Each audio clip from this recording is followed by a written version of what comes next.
Oh, sorry, I was on mute. Oh my goodness. Good morning, Mr. James. Good morning. You're not sorry, guys. You're not seeing Dr. Damages today. Okay. Oh, He's okay. been called Can you hear on me? important matters. I'm sorry? Can you hear me? I can hear you. Can you hear me? Good. Yes, I can. Yes. Okay. All right. Welcome. Greetings to everyone. How's everybody doing? Happy Saturday. Um, I hope you're having a great and easy Saturday at the same time. So I think we're going to jump right into it. So Dr. Damages wanted to, I mean, he already had something scheduled. So I'm just going to go right into that topic. Um, I thought I hit something. Is my audio good on your end? Can you hear me clearly, Mr. It's all right. James? Yes. Okay. Yeah, I can hear All you right. clearly. Okay. Thank you very much. I appreciate that. Okay, so let me bring this here. Mm,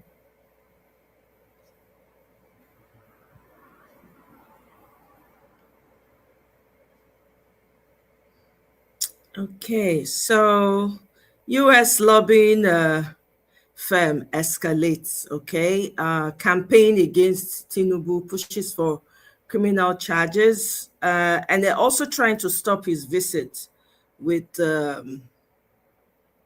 Donald Trump. So let me see. This is the article. I don't think this is the one I want. Um, I hope I have the right one. Hmm.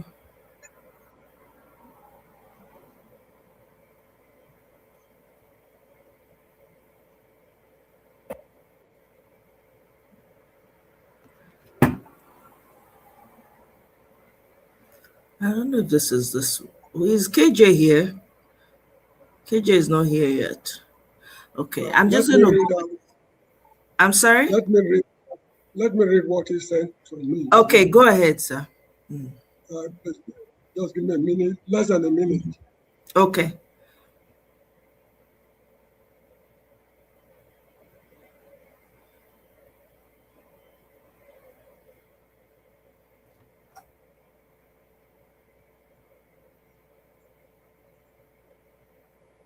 Okay, almost there. Okay. All right. Take your time. Thanks for your help. Okay, the United States-based lobbying firm, something about lobbying firm at the UNGA interview in New York. The Bola Tinubu has praised the successful rescue of 308 Nigerian citizens who were abducted. And the other is the Nigerian government has arranged a retired DSS officer, something Woro, before the Federal High Court in Abuja over membership of the proscribed IPOB. What again? A group known as G100 Coalition of 100 prominent Nigerians has urged opposition leaders to unite behind a single presidential candidate. Meanwhile, the Sultan of Sokoto has urged Nigerians to ignore the rumor that he endorsed President Bola Tinubu. I think that is all I have here. The Federal High Court in Abuja has affirmed the legal principle that dispute over the legibility of candidates seeking elective office must be resolved before elections. That is all. Okay. All right. So I guess that's it then. I mean I just got to find out about this news for the first time. I haven't really done, but I've seen snippets of it on social media where they've been talking about. I know there was they took some signatures, like Nigerians in diaspora took signatures saying that they do not want Trump to meet with Tinubu. I don't know how far that went. I know the request for signature was being passed around and all of that. So I don't know what effect that had. But yeah, so that's kind of what's going on there. I'm wondering, it will be interesting to see if Donald Trump actually, if Donald Trump actually meets up with Tinubu, with everything that's going on in Nigeria, with the escalation of, continued unalivings of Nigerians on a mass scale, especially, attacks, especially on certain groups in the north and the middle belt. So I wonder how that's going to play out, I do know, or as I'm sure that a lot of us are, that there are lobbyist firms involved in all of this, trying to, um, you know, try to bring Tinubu to visit with Trump, to give it the kind of a um, what's it called? Tinubu is desperately searching for validity. So meeting with Trump is going to be it's going to be a plus on his side. So I don't know. We'll see how that goes, right? And then there's also the EFCC embarrassing Tinubu. I don't know what that means, but yeah, that's the title there. That EFCC embarrassed Tinubu. Mr. James, I'm sure you want to add something to what I just said about the Trump's visit with Donald with Tinubu. What do you think about it?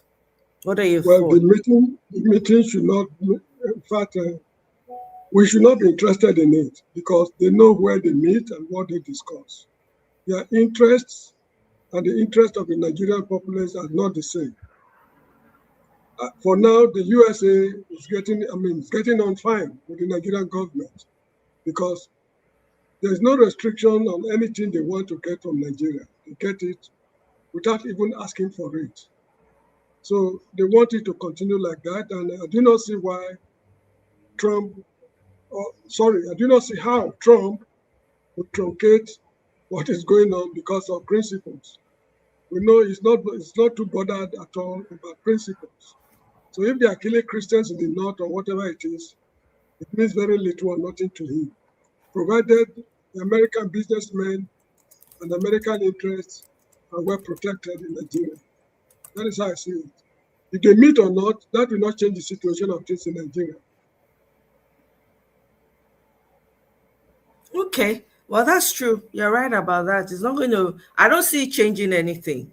I really don't. I don't even understand the purpose of the meeting, to be quite honest. I don't see why they should even encourage the visit in the first place, because the unalivings haven't stopped. Things have gotten worse over time. So I don't know. I know it's all about posturing. I think it's all about validation for Tinubu. I think we know as much as that, because seeing him in a picture with Donald Trump is going to, whatever it is he thinks is going to do for him, I don't know, but I think that's what he's thinking might possibly happen in his mind, and those that are around him. Those surrounding him are probably the ones pushing him and say, hey, go ahead. Oh, this will definitely be good for your second return. Mr. KJ, No, you welcome. see, Oh. for Oh my instance, God. I didn't know how to start off. I was like, oh my, I don't even have the articles in front of me. But I know I was almost running late, and I didn't want to, leave. I didn't want to be too late. So I had to just come in and just start however I could. Welcome. Good to see you, sir. Good to see you. Good to see you. In fact, we're all excited to see you here. And you started very well. The way you should start, the way you started. So Okay. I'm glad to see you, and I'm sure we're going to have a very great time discussing. Yes. I Absolutely. Go I ahead, sir. James, Mr. James, you're welcome. Good to see you. Your contributions are always very valuable. So we thank you for being here. So much. Thank you so very much. It's always better to have a female voice than to have those also a hard face. Yeah, I couldn't say no to my respected elder brother. Yes. Well done. Well done. Yes, sir. Well, Thank you. thank you. Yeah. So Mr. James and I just started off talking about, Tinubu's meeting, orchestrated meeting with the US firm working to stop Trump-Tinubu meeting. So we were just sharing our 2 cents on that. I wonder if you have anything to add to that. And then I did say that there were signatures. I know that they were requesting for signatures, the Nigerians in diaspora, to to go against the meeting. So yeah, go ahead, sir. Yeah, I will definitely support that meeting does not hold. Not because the US will be deceived into doing what they would not want to do, but because they probably have an offer they will not be able to refuse, because that's what they are doing. They are selling every piece that they can sell to anybody who is willing to go play ball with them. So yes, I would definitely go with those who say the meeting should not hold, because what's he really going to discuss? Nothing had been achieved. Some days ago we were watching a program, a bishop saying, if you want to know his achievements, look at the East-West Road. That beneath me. I mean, what are we going to look at? The road has not been, it has joined no state at all. So if that's only his achievement for a project that was not even budgeted by the National Assembly, then you know that the country is in a big mess.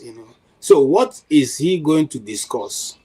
If he had put some things in place, if he has stopped the injustice going on, and we can live by the rule of law, if the so much massacring of people all around the nation has stopped, if the government is holding people accountable, if he himself, under his own watch, under his own office, the man who is supposed to be a superhuman con man, was able to con the presidency, con the National Assembly, con the Federal Secretariat, con everybody, the police, the army, the road service, the road safety, the accountant general, one man, was able to do all that, then I don't think we'll have a nation anybody wants to discuss with.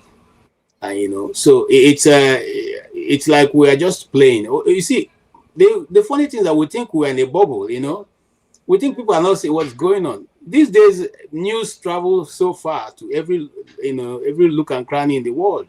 So whatever is going on in Nigeria is being seen by all. Now we are no longer. We used to be the ones discussing it. Now it's no longer us discussing it. It's the Americans and the British and everybody around. Go to their channels. You see they're talking about Nigeria almost on daily basis. What is going on. So it's not even about coming to meet Trump in a government where the people's view matter, at least to a large extent. What people say here matters. But it's a fact that what are you going to achieve? Is it to continuously try to deceive people? What are you going to achieve? If you want it to be invited and to even have a dignity, attach your person when you come, it means that you have to have some form of good governance running in your country. And that's what majority of us would like to be back in Nigeria, but nothing is guaranteed. Not even your life is guaranteed once you step out. In fact, even in your house, because some days ago, people were being kidnapped inside of in Abuja, one of the very major housing estate in Abuja. People were kidnapped. Colonel Ude was killed in one of those estates. It's not outside Abuja. It's within the municipal area of Abuja. So you can see that the insecurity has got to the federal capital. So what is he really coming to meet Trump for? I don't understand it. So I totally agree with what people who are saying he shouldn't come. He has no business here. I honestly, when I heard, we've been hearing about it, and some people are of the opinion that it's not going to happen. Trump is not going to meet with him. But we all know that the money is long because they're squeezing us and they have, the purse of the entire federation in their hands. So they can print more money. They can do whatever they like, right? So there's so much money involved. So the likelihood of it happening, it's pretty, there's a possibility because of the money. And they're willing to spend this money regardless of what happens. So, I was very happy when the signatures started going around, the request for the signatures. Like, we must insist that this man doesn't meet with Donald Trump. Because what's he going to tell Donald Trump? And there are people, the advocates on ground that have been saying what's going on in Nigeria, have been saying, if he does meet, Donald Trump needs to ask him these questions, pushing the questions forward. Like, what is happening? The Reverend Dachomo's family members that were unalived, 9 of them. That is crazy, right? What happened? What is going on? It has still not abated. It's still going on. They're still kidnapping Nigerians. They're still unaliving Nigerians. In fact, I would say it's even gotten worse. Yes. It's gotten worse. It seemed like nothing is going on. So people were like, if he has to meet with him, these are the questions that Donald Trump needs to sit and ask him eyeball to eyeball and ask him, what is going on? What are you doing about this? Because I know that the reason why Tinubu wants to meet with Donald Trump is for validation, because the man has been desperate for it since 2022, 2023, and he has not let up. He wants it bad. He wants that look. He wants those pictures taken to show validate. That's how low, man. The governors in Nigeria, the people that are running things in Nigeria, God, I beg you. It's so shameful. I'm sorry, Mr. James, go ahead, sir. I don't think so, because the election results has already been determined. The election has been rigged in advance. So it really don't need validation for anything. What I'm suspecting is that during the meeting, it's going to be closed door meeting. Other issues will be discussed. For example, I'm just citing an example. I'm not very certain. The certificate issue, the drug-related matters in the Chicago courts and things like, because they are squeezing his balls. You either do this or we do that. These are issues they want to iron out thoroughly. And the Americans, in America, I understand nothing is free. Am I right? Nothing is free in America. Even the air you breathe in, you pay for it indirectly, let alone seeking favor from somebody. So these are the issues they want to iron out. At the end of the meeting, They can issue a false communique stating things about security and what have you to deceive people like you and me. And they get away with whatever they want to. So this is just it. The next election has been concluded. He has won. Take it or leave it. Not because I want him to win. I'm telling you what has happened. Because right from the electoral bill they passed in the House and the shenanigans taking place all along, we don't need a prophet to tell us that the election has been concluded and won in advance. So that is it. Okay, I have a bit of Go a ahead, different. Mr. Kiji. I have a bit Yeah. of a different view. You see, the situation that we find ourselves is that the person who sits on the platform right now that is coming to see is a very transactional human being. So for him, America first, and I don't begrudge him for that. If I was also the president of Nigeria, I would say Nigeria first, because it is somebody who is patriotic, who loves his country, that will always think about his country first. So if you come to the table with that mindset, you find out that you are not there to negotiate for your people, for yourself, but for the generations of your people, even to the 100th generation. America is 250 years old. They are already planning for the next 250 years. In other words, they are looking ahead, far ahead of what is going to be like and how people are going to relate in the next 20, 50 years. So what I think that he's coming to do is, yes, they may have planned to do everything they're going to do concerning the election, but there is a superpower that can decide to foil all that just by pronouncing one word. Remember that the thing that got Nigeria scrambling for, trying to please America was just two tweets from Donald Trump. Two tweets, and everybody was running helter-skelter. And the president of the Senate president was saying that Donald Trump is on our neck. So this is the thing that he is trying to avoid, so that whatever they come up with at the end of the day, America does not say, we don't support you, we don't recognize you. And the earlier they do it, the better. Remember, you see, there are many things you can offer in Nigeria. They just discovered gold in one part of Imo State. You can go there and say, you know what, that place discovered gold, we can hand it to you, if you just allow us to do what we want. So I know that international policy is about what you give and what you take. In our own situation, we don't even go with anything on our own book. We go flat paper. We just go to techno. It's like someone dictating to us, this is what I want you to do. Write it down. You write that. Okay. At the end of the day, you walk away with nothing. And that's why we keep saying that it is time for the government of Nigeria, if they are really serious, to take technocrats. If you are going to a nation, for instance, those of us who live in America know that language, English language, as we speak it in Nigeria, has different meaning and intonation when you come to America. They mean differently. They mean this. They may sound the same, but for them there is a different tone. So you need people who understand that lingo to interpret for you when a paper is given to you what that paper is saying. You need people who are in those communities. If you are going to Russia, you don't need to bring somebody from Nigeria. Look for Nigerians who are experts and who are there to be in that meeting with you, to listen to the conversation and bring it to you in the way you will understand what they are saying. If you are coming to America or England, okay, England you may not have too much problem, but in America you will have problem because language itself means different things for us here. All of us suffer the same thing. There are certain times, when I come here, somebody say, "Man, come on, don't be stupid." To them, for us, this is a big insult. I mean, why would you tell a grown-up man don't be stupid? But for them here, it's like a normal conversation. It doesn't mean that you are going to go up in arms because somebody told you that. One of the first things the guy I work with here told me that, listen, okay, I understand that in your community, in where you're coming from, people who see these things as, for us, it's normal discussion. Somebody can tell you, come on, man, what are you saying? Don't be foolish, man. He said, okay. So what am I saying in essence?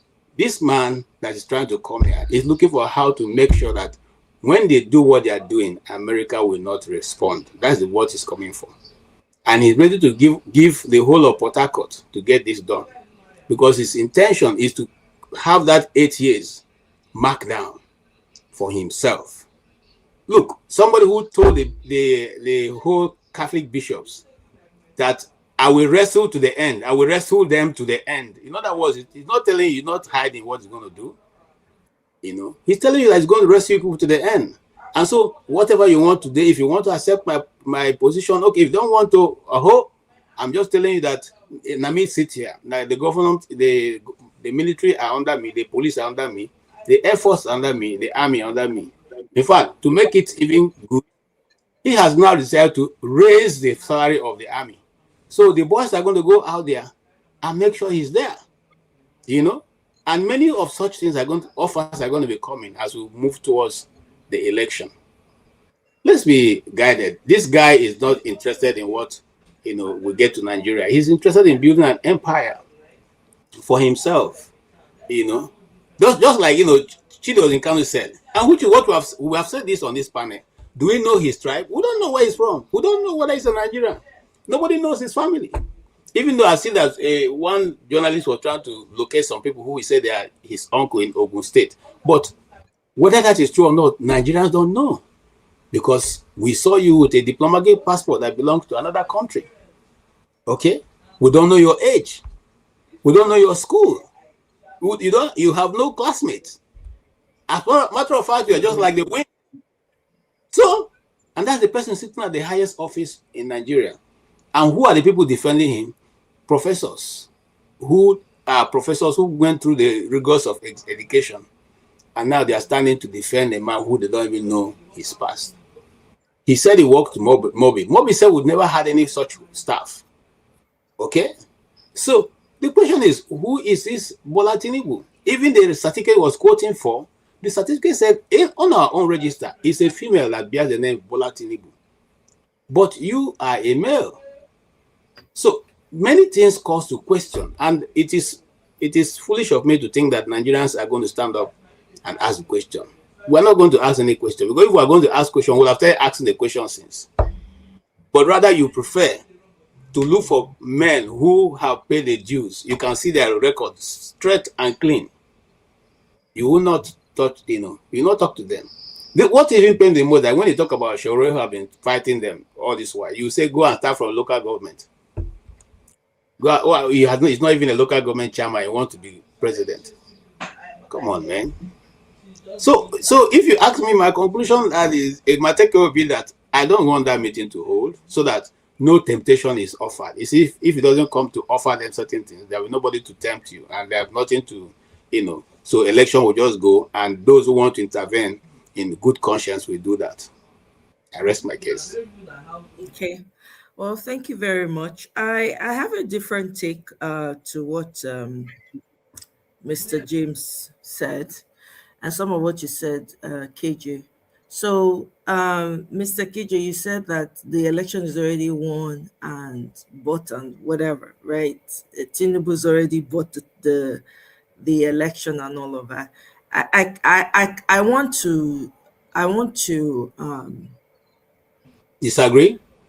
not completely disagree, because there's a we know, right? We know that has everything, right? So INEC is under him, everything is under him. So when you say that it's been, I don't want to say disagree, but I want to say, when we say that, when we put that out there, it's deflating, right? Because there are people with goodwill who are really fighting because they want to see a different Nigeria. We can't all, strategize from afar. We can't all, be on ground. So for those people who are putting in the effort and are saying, no, the way Nigeria is, it's long overdue for it to change. However way we're going to get there, we must do what we must do. If election is what it is, because there's no revolution going on right now, right? As we can see, there's nobody coming out and pushing for a revolution or asking for it at all, right? So I want us to, as much as, yes, we do know that this man may have bought it, right? Because everybody's under him. But let's not forget the work that people are putting on ground and people who are ready and willing to put their bodies and their life on the line to ensure that we get this. Okay, so that's all I wanted to say. I agree with you. I agree with you. I agree with you, OC, because you see, if we dismiss the fact that they have taken over, they've done everything possible, then we'll be self-defeating ourselves. Exactly. I think It's a maybe hopeless situation. Is that what we want? I want to put it clearly. I'm not one of those. I will not accept that he has won because he has all that. I'm simply saying we can all match out. You see, if Nigerians are 50,000 people, they can rig the election and get the result for themselves. If 80 million Nigerians march out to vote, nobody's going to rig that election. No, they will still rig it. No. Do you know why? No. No. Let me tell you the reason why. I'm coming. Now let me finish. You can have your time. Now, if we're 80 million people, we march out to polling booths. We stay there.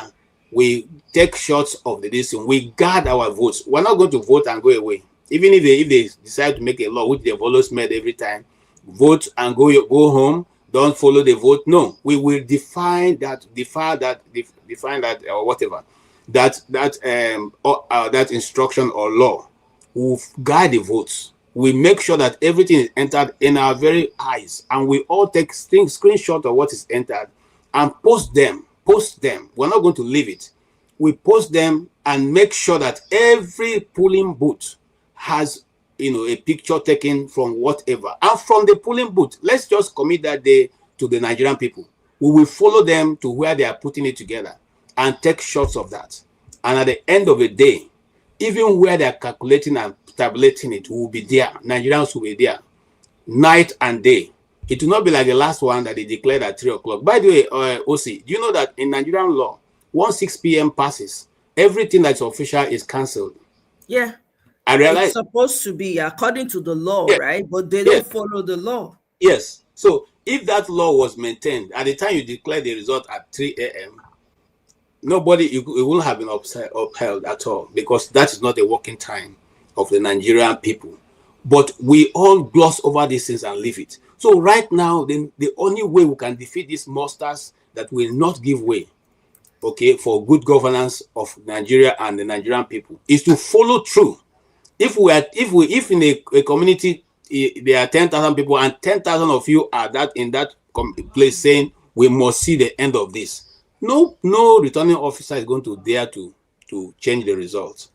So at the end of the day, if we send all the correct results and they decide to go ahead and announce something differently, then we bring their house down. I'm not saying there'll be violent, but I'm saying that people will not live there until the changes that is required is made. That's all that will change it. Yes, Mr. James, I've said my bit. There's an English saying that 2 heads are better than 1. But I disagree with them, because a Janus is better than a million dunces. Since the election was conducted in 2023, the so-called losers in the election, they went home to relax. Instead of that, to be sensitizing the people, what is the difference between this man and what we have for you? What do we have for you? Nobody bothered. Now electionary period is here again. They've started, chanting slogans without educating the people. The people are not educated. If you ask people in my village, what is the difference between Atiku and what's his name, Bola Tinubu, they cannot tell you. They will tell you, quite frankly, I don't know. They are all politicians. They don't know the difference between Obi and Kwankwaso or whatever. To them, they are all politicians, because they've not done their homework thoroughly. If since 2023, they'll be going to the churches, the mosques, the students' associations, and preach to them, make them understand why there should be a radical change, we would have been expecting something different from what happened in 2023. So this is how I see it. There will be no change, because the electorate, they are not educated. They are not enlightened. They see it is government and we. So as far as you are on the side of government, be you Sowore or Adebayo or whatever it is, they see the whole of you as birds of a feather. And we are also birds of a feather in our own way. So this is how I see it. Okay, Mr. James, I'm going to push back on that. So I have to ask you the question respectfully. What have you done to sensitize your people? That's the question. Because Nigeria, if Nigeria is good, it's good for all of us, right? It's not going to be good for only me, or it's not going to be good for only you. So we all have roles to play. What role have you played? I can tell you for free. I'm not aspiring. Wait, I'm not now I'm aspiring. saying, but so we are but you're complaining about the situation in Nigeria. If you're not aspiring, doesn't mean you cannot educate the electorate, because you have so much knowledge. You also take that time to educate your village people. Since you say your village people don't know the difference, but I can tell you for free that if you call your village people today, they know a little bit more than you think that they do, because people have been on ground doing the hard work. But because sorry, sir, sorry, I don't mean, I just want to land with this point. Because you've taken a back seat like you're doing right now, because it's like they are not, but you're also part of it. You're also a Nigerian. I'm sure you want to see a change. I'm sure if Nigeria gets better today, you're gonna, if maybe you're already home, I don't know, but you're gonna move home, and you'll be happy with the progress that has been made. But I can tell you for free that there's a lot of work that has gone on the ground. There's a lot of work that's continued to go on the ground. There's a lot of villages that have been reached that were not reached before. So when you say that it's going to be the same thing, no, I disagree with you, because you have chosen to take a backseat about the Nigerian issue, right? Because all we do here is complain. We're not doing anything. So if everybody was doing their own part, we will not be where we are. So we can't blame other. We cannot say, oh, because they did not. What did you do? Because when you say because they did not, you're also part of they did not. So let's not, again, there's a lot of work going on the ground, and people are doing what they need to do and going to corners. Even my own village that they've never reached in how many election cycles, I had to make it happen. I've not been to my village in God knows how long, but I had to find somebody who knows I had to find a connection to the village, so I can educate the people. I can find someone who can gather people in the communities and tell them what they need to know. So it's all up to us. It doesn't matter who your candidate is. As long as you are sensitizing your people, you're talking to your village people, like you said, then maybe we can make headway. We can't be otherizing. We cannot be delegating. Our work is our work. Everybody get work aligned for you, but regardless of where you come from. If in Nigeria they work, not all of us will work for. On our politics, did you have something to add? Hallelujah. I mean, you guys said a lot of stuff. So, which side you want me to take? Whichever way you want to start, you can start. Let me just chip in a word or two, if you don't mind.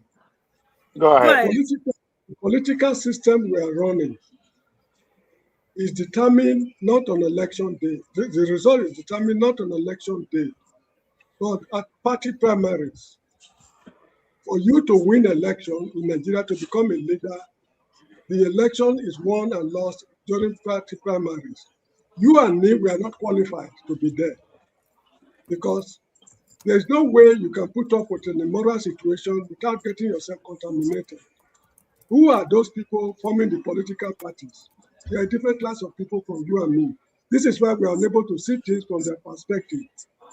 Some people come to this platform and even defend the political dispensation we are complaining about, because they are able to get along with them.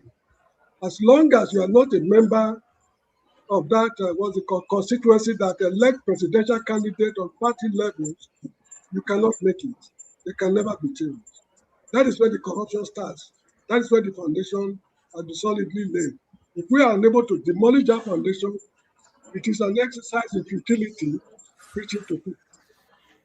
Okay, sir. So what have you done to demolish it? Because we all have rules here. There are new parties springing up every day, and they are demolishing. What are you doing? It's not by saying, no, Mr. James, no. Please, let me speak. Tell me what they are demolishing. It's not about you. I'm saying that there are new parties springing up every day. and there are people standing their ground and doing what they need to do. What are you doing? You keep, we're all very good at saying, oh, the party is so corrupt, the system is so corrupt. What are you doing to demolish the system that is so corrupt so that you can have a headway? And nobody's going to come and change it for you. If something is corrupt, if something is spoiled, some people contributed to it. People contributed to it. So if we're not doing our own part, how is it going to change? It's like you have a house. The house is filthy because other people are making it filthy, right? You keep complaining about it. Oh, they see my house is filthy. They are not doing anything. But you're sitting in the field. You're not lifting a finger. So we cannot condemn those that are doing. The reason why it keeps getting rotten and it's spoiled is because you and I are not doing anything. We are sitting back and allowing the evil to thrive. So what we have is complainers. Century after century, we are complaining, but nobody is doing anything apart from a few. We cannot know. There's no excuse. You have a responsibility. I have a responsibility. You have a wealth of knowledge, right? Not everybody has the strength. Not everybody has the power, but you have knowledge. You can, where you see people that are fighting to see something better, you can say, hey, you know what? From where I'm standing, I think if we do it this way, I think if we add this, I think if we remove this, right, then perhaps we can make headway. You cannot say there's not going to be any headway. You're telling me that I know what I'm doing on the ground. You're telling me I don't think we're going to make any headway. You have to belong to, please.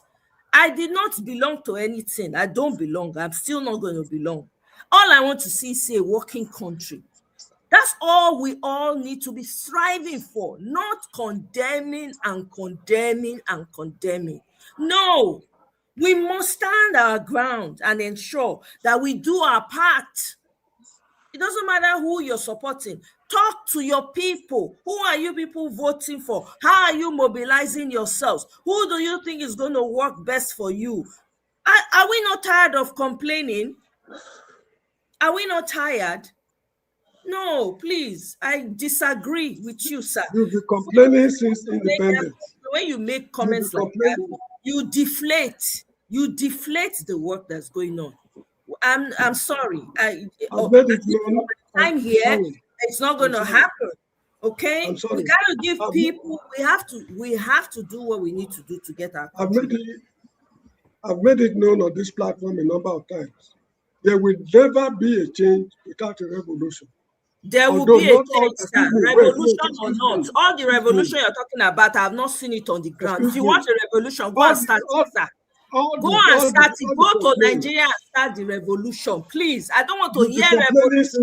You people keep saying revolution. What are you doing on the ground to bring about that revolution so that we will say, this revolution is working, let's go and join Mr. James.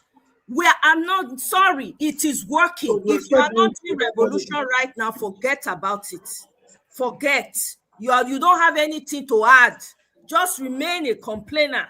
Let those who are doing it do it, and don't deflate or throw wheel spanner in the wheels of those that are trying to do the work. No, I'm sorry. I beg. I'm not going to accept that deflating comment. What is it's not going to work? It's not. You did not work in your time because you did not speak up. You did not work in your time because you did not stand up when you needed to. It did not. No, excuse me. Since independence, you'll be preaching this preaching. It's not about since independence. You in your corner, what did you do? That's the question, sir. What did you do? It did not work because you people did not do anything. We are now facing the generation having to do heavy lifting. You are still complaining. Please. Election was declared at what you call 5 a.m. or whatever it is in Nigeria. What did you, a supporter of the system, do to correct it? I won't have to tell you. You will need to come and follow my channel to know what I did. What did you do? When it was announced 5 a.m., what did you do, sir? What did you do? What did you do? I'm asking you. As an Oga, you've lived in Nigeria long enough. You grew up there. What did you do when it happened? You know when I left. You have the information more. What did you do? What was your contribution? What was your own contribution? Because you guys didn't do anything. That's why we're having to do all the heavy lifting now. because you complain and complain, no action. No action.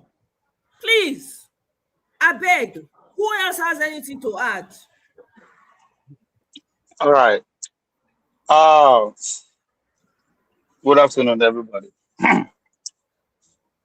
I think last week, 2 weeks ago, I was pointing out to Dr. Dameji that if to say this place in a accredited institution, I haven't spent over 4 years now coming here every weekend. If we don't gather enough credit, enough to get a certificate for that, to have a degree. In other words, means we don't give value also in return.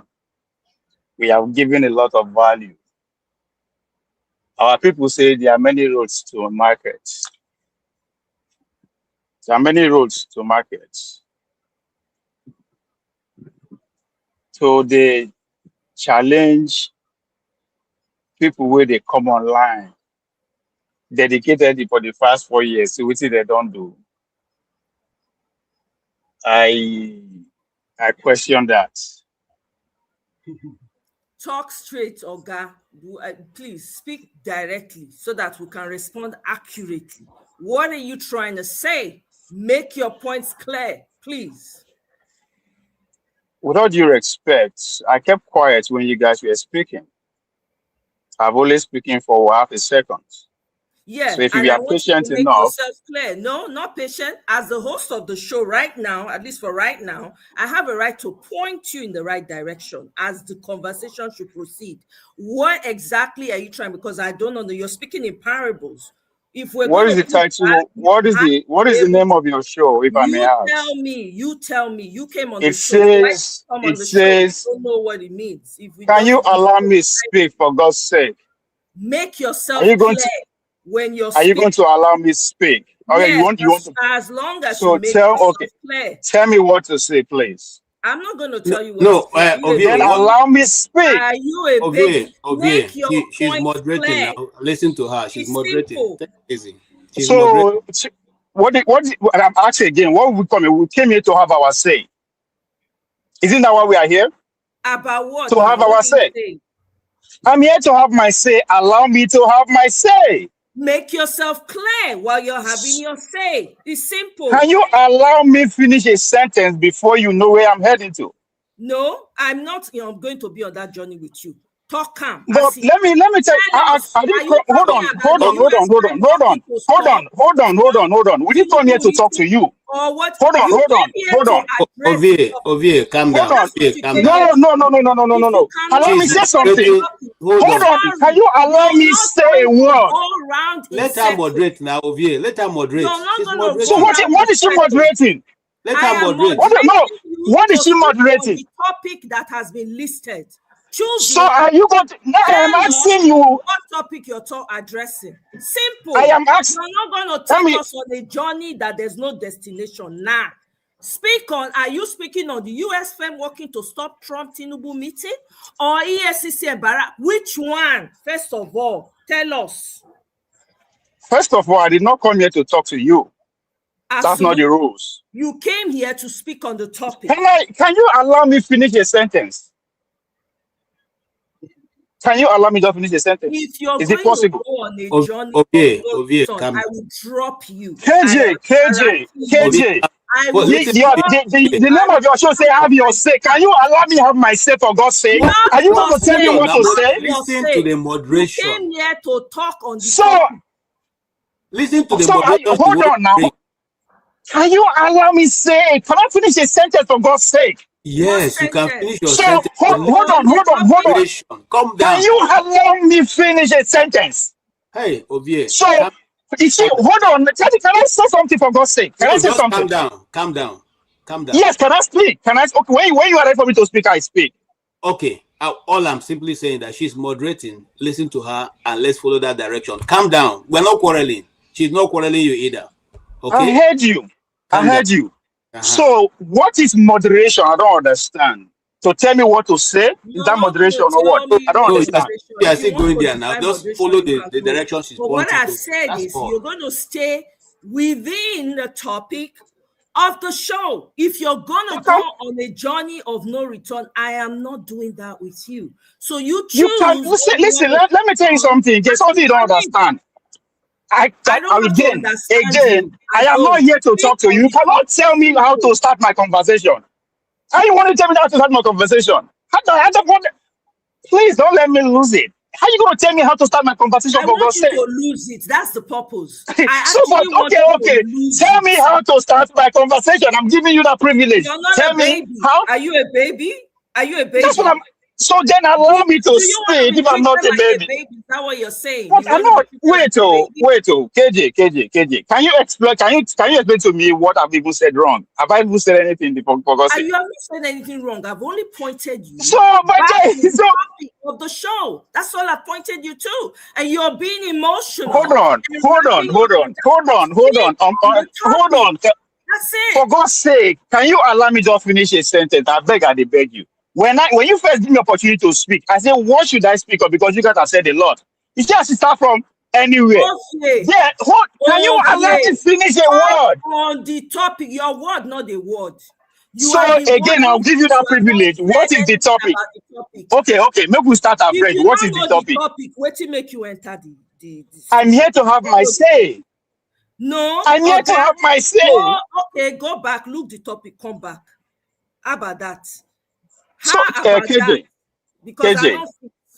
I'm not going to KJ, drive I dey try look the fact that I dey try respect Dr. Damage. Yeah, when You Dr. understand? Damage is come, continue your So, respect. Not be Dr. so Damage is can here you today. allow? So if they Answer ask you the now, respond to we know this why they topic. laugh. What did I talk first? What have I said that you know I what go make I mute talk am? you. Then we go another. When you're ready, you come back. I better mute yourself. There's somebody new in No, the you can studio. take me out if you Mr. want. Take No, you yourself can take. out. You No, you brought can take yourself. me out Take yourself out. because Take yourself out. you are not going to. So Take you yourself Ovie, out. I Ovie, KJ, won't you're not understand. going to derail. Ovie, You're not going to Ovie. KJ, derail this waiting one. I don't talk now. I I am need to asking a move question. What on. have I said? But you're not I have even not said listening. a You're not word. even listening to her. You're not even listening to her. You're not listening to her. She's saying to you, the Mr. topics are. Ose, no, he's gone. Let him go. Oseweka, welcome. Greetings to you. Thanks for being here this morning. Thank you. KJ, it's good to see you again. Happy birthday last week. I hope you had a good time with your family. Mr. James, regards. OC, I see you. Good afternoon from here. Well done. Uh, Greetings. yeah. Um, I just have a few things to say before I say what I want to say on the topic. I think the best way that we can have a viable conversation is when we listen to everybody, irrespective of the direction that they're going to. Listening is very important, and that is key. I believe that Ovie wasn't given a fair hearing. We don't know where he was Mr. going. Oseweka, please, can And you that's speak on the topic or move on? Speak on the topic or leave the studio. I ain't got time for that. You come here, yes, thank you very much. That's bullshit. If you want to speak on the topic, you request the mic. If you don't want to, get the hell out of the studio. It's simple. When Mr. Damages comes back, you can do whatever the heck you do. I'm not here for that. I am here for the solutions for the country, Nigeria. If you are not interested in the solution and you only have complaints, get yourself out of the studio. It's simple. This is the problem we have in Nigeria. This is a microcosm of a problem that we have in Nigeria. This is it. We have big fish to fry. Yet we are busy with petty issues. What is wrong with us? Year in, year out, you guys complain. You guys don't do jack. Nothing. Revolution on one side. On the other side, oh, you want this. But you don't profile any goddamn solutions. We're here again. No solution. What are you people doing? You keep giving birth to children. You have no country to live for them. No country. And you guys are proud of yourselves. You're coming here to correct. Who the hell are you? If you don't like me, you don't have to be here. Okay? Simple. When Dr. Damages return, you can go back to your normal complaining that you guys do. I did not come here for that. Let me repeat it. If you're not going to stay within the topic, get the hell out of the studio with no apologies. Mr. Flagship, welcome. Greetings, sir.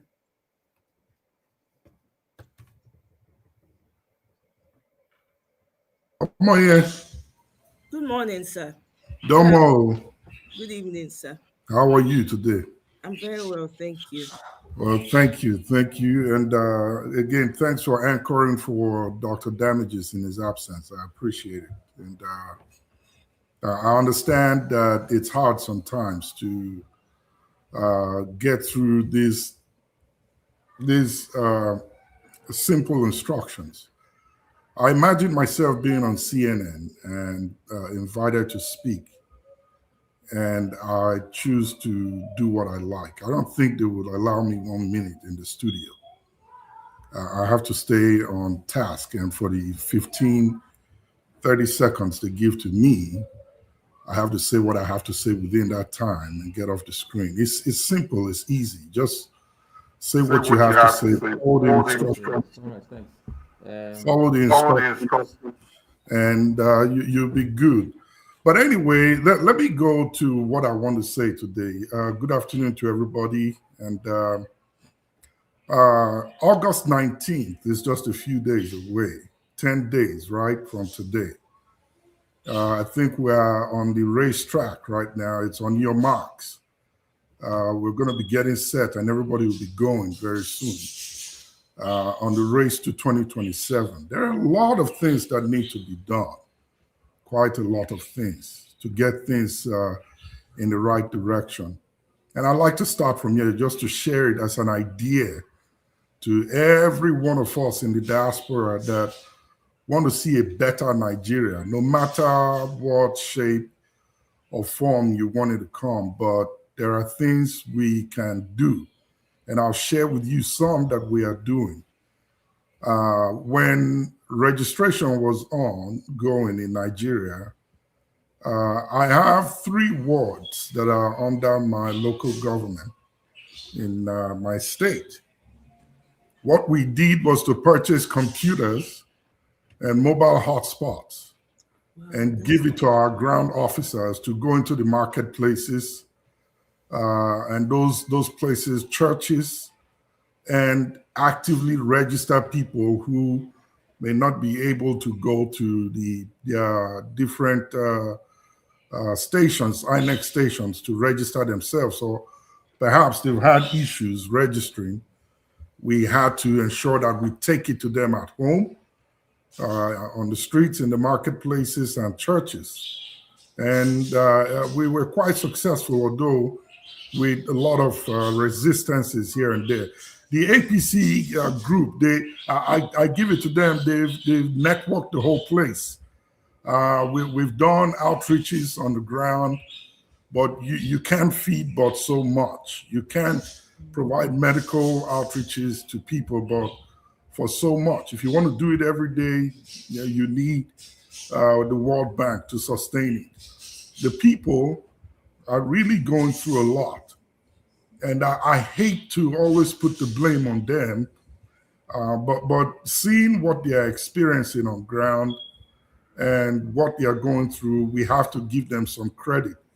They have been beaten so much. So here's where we come in. Come August 19th, campaign is going to start. We now are, this is where we want to correct some anomalies that happened in 2023 at the polling stations. So what we have done and what we are still doing now is to begin to look for hot spots, and we're investing a lot into it. Okay. We are buying Starlink connections. We are going to buy. We have just a few now, but we want to buy the ones that will go very far. If you put it in a car and drive to one spot that could connect to a couple of polling stations and provide the access codes to those that are there so they can transmit. And we will not have the excuse of there's no network. That's why things didn't go where they are. We are trying to correct that. So we're going to invest in more. And we're looking for the one that have really strong range that can go far and connect a lot of communities, at least in my part where I'm from. Number two, we really have to, I believe in escorting the votes from the polling stations to where they are collated locally and taking them to Abuja. So here's what we are putting on ground. We are getting foot soldiers that we will pay their transportations to escort those votes from the polling stations to where they will be collated locally and then taken to the state headquarters where the INEC office is. And for those who will be taken into Abuja, we're going to pay for their flights to escort. I'm not talking of the INEC officers. I'm talking of our ground escort soldiers or foot soldiers.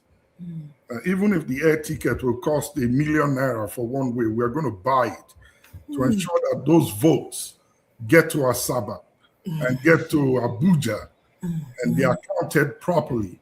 Now, here's where we're having a little bit of challenge and where I will call all the oppositions, no matter what party you belong to. We can only escort the votes from polling stations to collation centers and possibly to Abuja. But what happens inside that the main collation center in Abuja is the biggest challenge.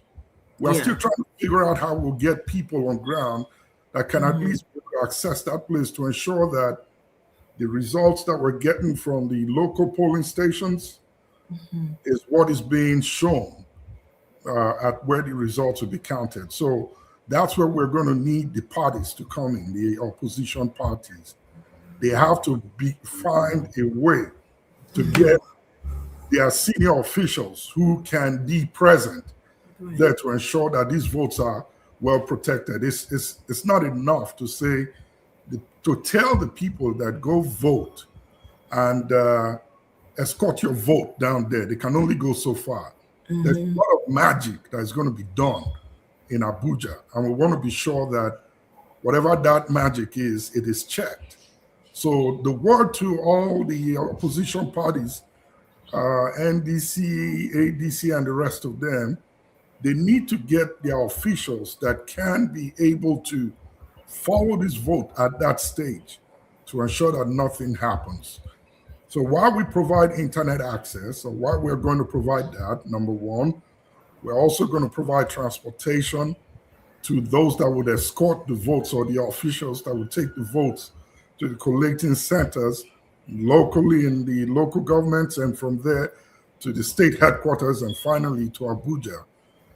We need the parties to, at their level, get their own strong support folks that can go in there in Abuja and ensure that these things are presented just the way they are. And if there's any anomalies, at least it can be checked. So those are the things that I think we can begin to do. And those of us in the diaspora, we can make it happen. We've done background work. We've looked into what can be purchased from here to support the people. So while we push them to go beyond just voting, we want to give them the resources they need to escort that vote to where it needs to go to.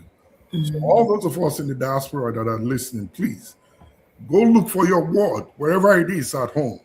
Figure out what you need to do to get your votes that are going to be protected to get to the final destination, and that nothing happens to it. Whatever it takes to provide access to the web, so the INEC officials will not complain that there is no access to the internet. That's why they are going with paper copies to Abuja. And if that happens, we know it's abracadabra. The more you look, the less you see. We don't want that to happen. So these are a few ideas that we're working on. I want to share it with those that are listening and watching to take home.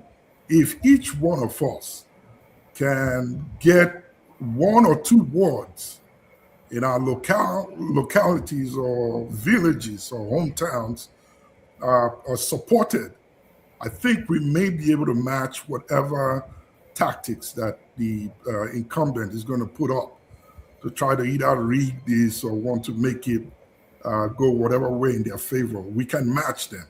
I have found out, and I'll end with this. The Osun State saga that is going on really opened my eyes and understanding to a lot of things. Number one, that the incumbent is afraid. They really don't have the kind of power that we think they have. Exactly. Yes. They respond to pushbacks. Mm-hmm. And they respond to people that have access, right? So if Davido with his uncle can make the comments they made that make the president, who we know is aware of everything that EFCC does, and cannot feign ignorance, would come back and make that phone call and say, I wasn't aware, please, I'm sorry. Ask the EFCC to reverse everything they've done. They respond to pushbacks. So if this doesn't open our eyes, I think we need to look far beyond where the mirages that are in front of us. That if we push back, if we come out with strategies that beat their own, we can take this thing and turn it around. They are not that strong, my people. I hear people calling me master strategist. I've looked at what he's done so far. I really don't see the strategy that much. It's just rough play that is impunity that they are trying to put out before us. And if we all sit down and let this thing pass, we all failed, and nobody should complain. So let's figure a way out to push back, use whatever resources you have. Davido used his own. He said he's going to go public, and he turned things around. A lot of us have access. Use it. Let's begin to push back. And I think one way or another, we can clench this thing and put the right person in office so we can get our country where it needs to be. I'm tired of the mess that this whole rottenness that's going on at home is causing to me personally. I'm tired of explaining to my friends who are non-Nigerians about what's going on there.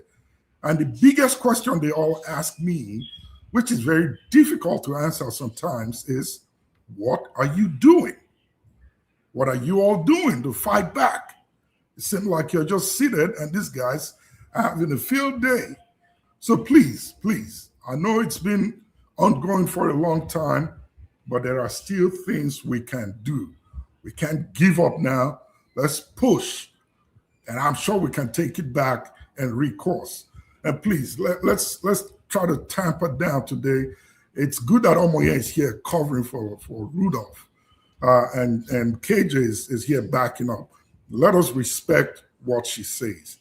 It may not be status quo as Rudolph when he's here, but however she chooses to handle it, please, let's do the best we can to understand and comply. Thank you, Omoye. I appreciate you. Thank you so much, Flagship. I really see. I'm so happy and elated by all the things that you've listed that you're doing back home. This is amazing. And if we can get more people on ground to do that, right? I had to reach out to the traditional leader in my village. I had to talk to some elders to get the young people together. These are things that we can do. It doesn't matter who your candidate is. Is it not about us getting it right as a people? We need a functioning country. Thank you so much. This is what I want to hear more of this. Please. This one that you have shared now, that you have shared with me, I have taken it wherever. I'm going to be increasing the volume in the other platforms I'm in to let them know, come. There are people on ground that are doing this. What are we doing on our end so that we can add to what we're doing based on the information I just received? We must, if we really want a country. There's those of us who don't care about Nigeria anymore and have signed off completely. I don't have any angst against those of us. But for those of us that believe that the country needs to work for every one of us, like you said, Flagship, it's heavy. School fees, feeding, everything. Right. You don't want to mention. Transportation, no job. You have to look for how to help them start business, help this one do this one, help that one. The help has now increased times 100. How many I be? Do you understand? Even if I'm a billionaire, the money go reduce. So I beg, now beg I dey beg. I'm really Nigeria matter is something that I carry on my head now. I carry it on my head. I dey hawk am. I beg. I'm not here. If I offended you by the way I spoke or raised my voice, please don't take it personal. Mr. James, do not take it personal. I'm a woman. Women are hardest hit in Nigeria and children. There's so many things happening. We cannot continue to complain. Me, I'm tired of complaining. So when I hear people complain, it trigger my mind, I beg. So nobody should take it personal. But if you want to take it personal too, that's okay. Because I really want us angry. I want you pissed that a woman is talking to you like this. If we were in Nigeria, we she open her mouth. I want you to be thinking like that. So what I'm doing, although it's intentional, but on the other hand, for those who don't get it, I don't have to explain myself to you, but for the sake of the sane-minded ones amongst us here, I'm sorry if, the shouting is coming across as very triggering for you, but permit me. I'm the host of the show today. To host Dr. Damage the show, it's saying beans, not be beans, so I dey do any, no one go report me after. Maybe after now, I no go waste again. It's okay. I agree. As far as we get that Nigeria where they function, I'm good. But don't come here and take me to a journey of no return. I will not take it. I'm sorry. I will not. If you're going to come, please tell me you guys, so this is what you are doing, this is what you have done, or you're talking about the title. Please, this is what I want to hear. One of those two things. Thank you very much, the flagship. I really, really appreciate it. Honestly, I really, really do. You've given me so much joy this morning just hearing this. Thank Mr. you. Maska, are you available to speak now, sir? Greetings. Good morning, good afternoon, good evening to you. Good afternoon, ma. Well done, ma. How are you? Yes, sir. Thank you very much, sir. All right. Your Yeah, I'll try and solve it. My apology. I've been in transit for a while now, but once I settle, I'm sure I'm gonna drill down and find where the problem is. But I hope you can hear me. My understanding is that as long as I speak, the echo stops, right? Okay. It's not stopping. It's still there, but we can manage it.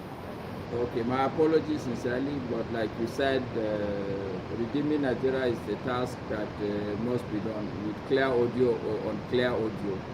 We have to keep pushing it like that.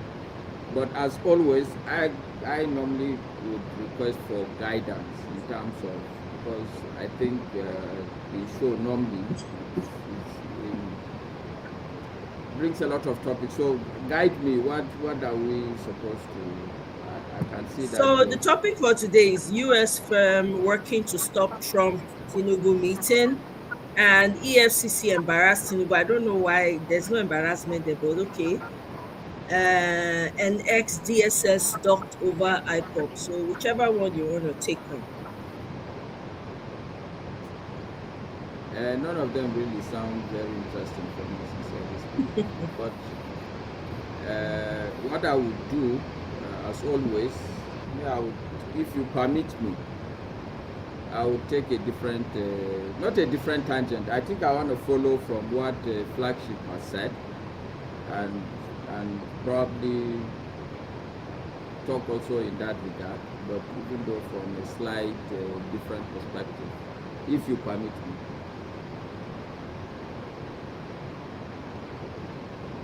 You are muted. Yeah, that's fine. Thank you. Yeah, you can go ahead and go from. All right. I also like what Flagship is saying. The only thing I will add, and most of the people who have been on this platform will attest to the fact that my position has always been that, yes, it's very important that on that election day, even though now I think it's almost too late, but it's something that still can be done. On that election day, what I would really love, those of us that privileged, let me use that word, privileged in the sense that at least I know I'm privileged, in the sense that at least I have the money to link up with you guys, I have the clarity of mind, I don't have any clear and present problem that I must have to deal with at this point, whether to eat or drink. I have that clarity of mind that, okay, there is something important on Saturday at 6, I'll join my colleagues, fellow countrymen, let's as KJ would like to say, let's judge up, okay? So those of us that are privileged, I really believe that the starting point is for us. Yes, it's good to do things individually, disparately here and there, but normally, the best we can do for ourselves is to develop what is called a collective intelligence, okay? This thing that flagship is saying, if 10 people sit down to articulate it, it will be a big game changer. Essentially, what I've always canvassed is, especially those of you in diaspora, quietly sit and think of how to develop a system leveraging technology that on that election day, it doesn't matter the number of the election booths or stations in Nigeria. Let there be at least one phone that has camera in that polling booth that can take whatever it is doing. Let there be a channel. This channel now on that election day should be showing us all the things that are happening in different polling booths. This thing is not so complicated. It's not so expensive. There's enough Nigerians who are living in Nigeria that are educated enough, that have a phone. If we work together, we can get everybody. All you have to do on that day, if you're the one that doesn't even like to vote, just go there and be picturing what is happening, and let's be transmitting it live. And let there also be a concurrent database where all the election results are being collated there, so that at the end of the day, see, we are not going to announce that this is the winner. We don't have that prerogative. But at least let there be some numbers that can be corroborated to say, oh, this person won or this person didn't win. And there should be some sort of, all you have to do is take a picture of these things, and yeah, it's not going to be official, but at least let there be some number that is independent and is by Nigerians. And I think that's a starting point. Technology is what we should leverage. Technology is what we should leverage to salvage this country. I repeat, technology is what we will leverage to salvage this country. Today, I know that when you conduct elections, you can't normally go and write the results on a piece of paper like before. Even if you want to write the result on a piece of paper, you must go through the rigmarole of trying to find out how many people were actually accredited. Because if you write a number in a state that is more than the people who actually voted, you know that there and then you yourself, you've created an additional problem for yourself. And we are in this position simply because the country itself has taken technology on board. So my advice is to thank people like Mr. James, you have to mute. Thank you. God bless you. So what I will advise, Mr. James, push on with what you guys are doing, but concurrently be looking for like mind so that we can develop that collective intelligence, so that we can do things that are at scale. Thank you.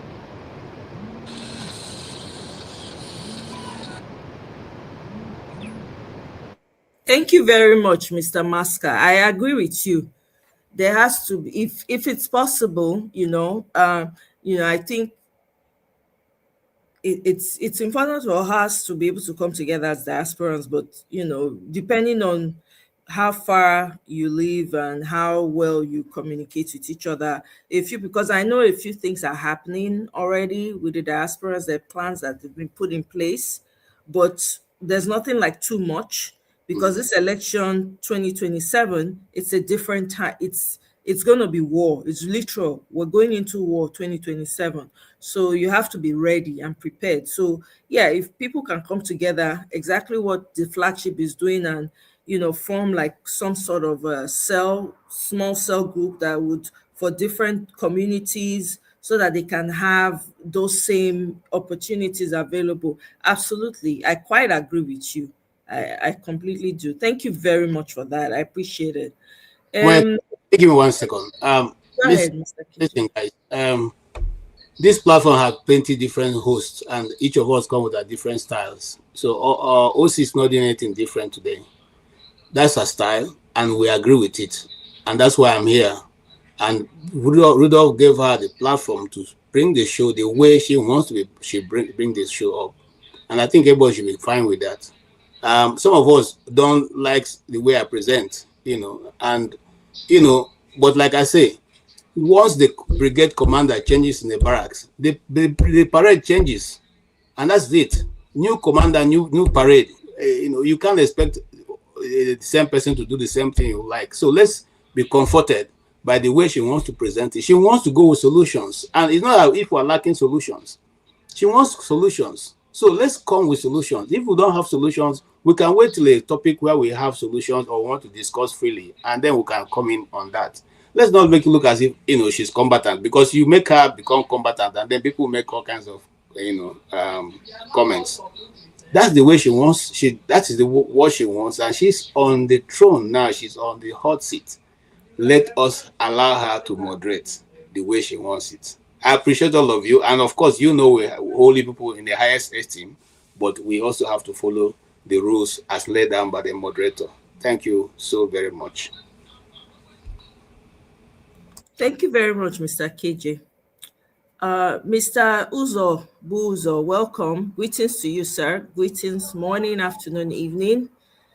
I'm sure you know what we're talking about, and whichever way you want to go, you can start. Yeah, Auntie, I agree to OC. KJ, welcome, Uncle. Mask and flagship, Helena. My own party on the topic, I don't have anything to say on the topic, but I came in because what flagship said. That prompted me to join, so I can add to what he have already said. By this time, last 4 years, the same platform that all of us gathered, shouting and making noise, how to better Nigeria. That's when this show, become big. Somebody else, Mama H.O. was shouting, everyone was shouting, Shawara, my son, you guys are my son, try to change Nigeria. But at the end of the day, we all stay awake on election day. After one or two, all of us contributed, nothing comes out. We still here talking. So last year, I think we did 1 or 2 in my place. I found out that end of the day, like in my community, in my village square, we have about 5 polling units there.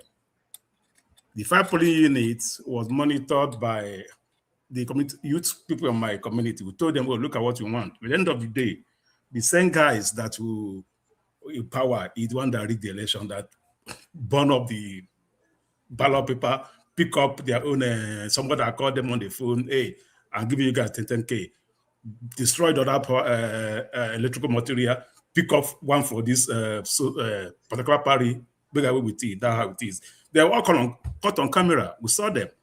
I call a few of them. I say, hey, every day you call me, we need this for security. We need this to do the road. We need uniform for security. We need torchlight. We need this. We provide this. Now, we told you guys, guide the election material. You guys are the one that also do what? Go away with it. So we put 1 or 2 strategies. For the past 2 months here, we have been meeting, trying to, no matter the party, that's what I tell people to do. It doesn't matter the party that the person comes for. That problem of Nigeria, what I found out that it doesn't, if, as far as my brother, even though he's a thief, let him rule because our turn. That problem of Nigeria. As far as my brother, let him rule, even though he's a thief, doesn't matter. As far as it's my brother that is ruling. I don't know how he affects every other person.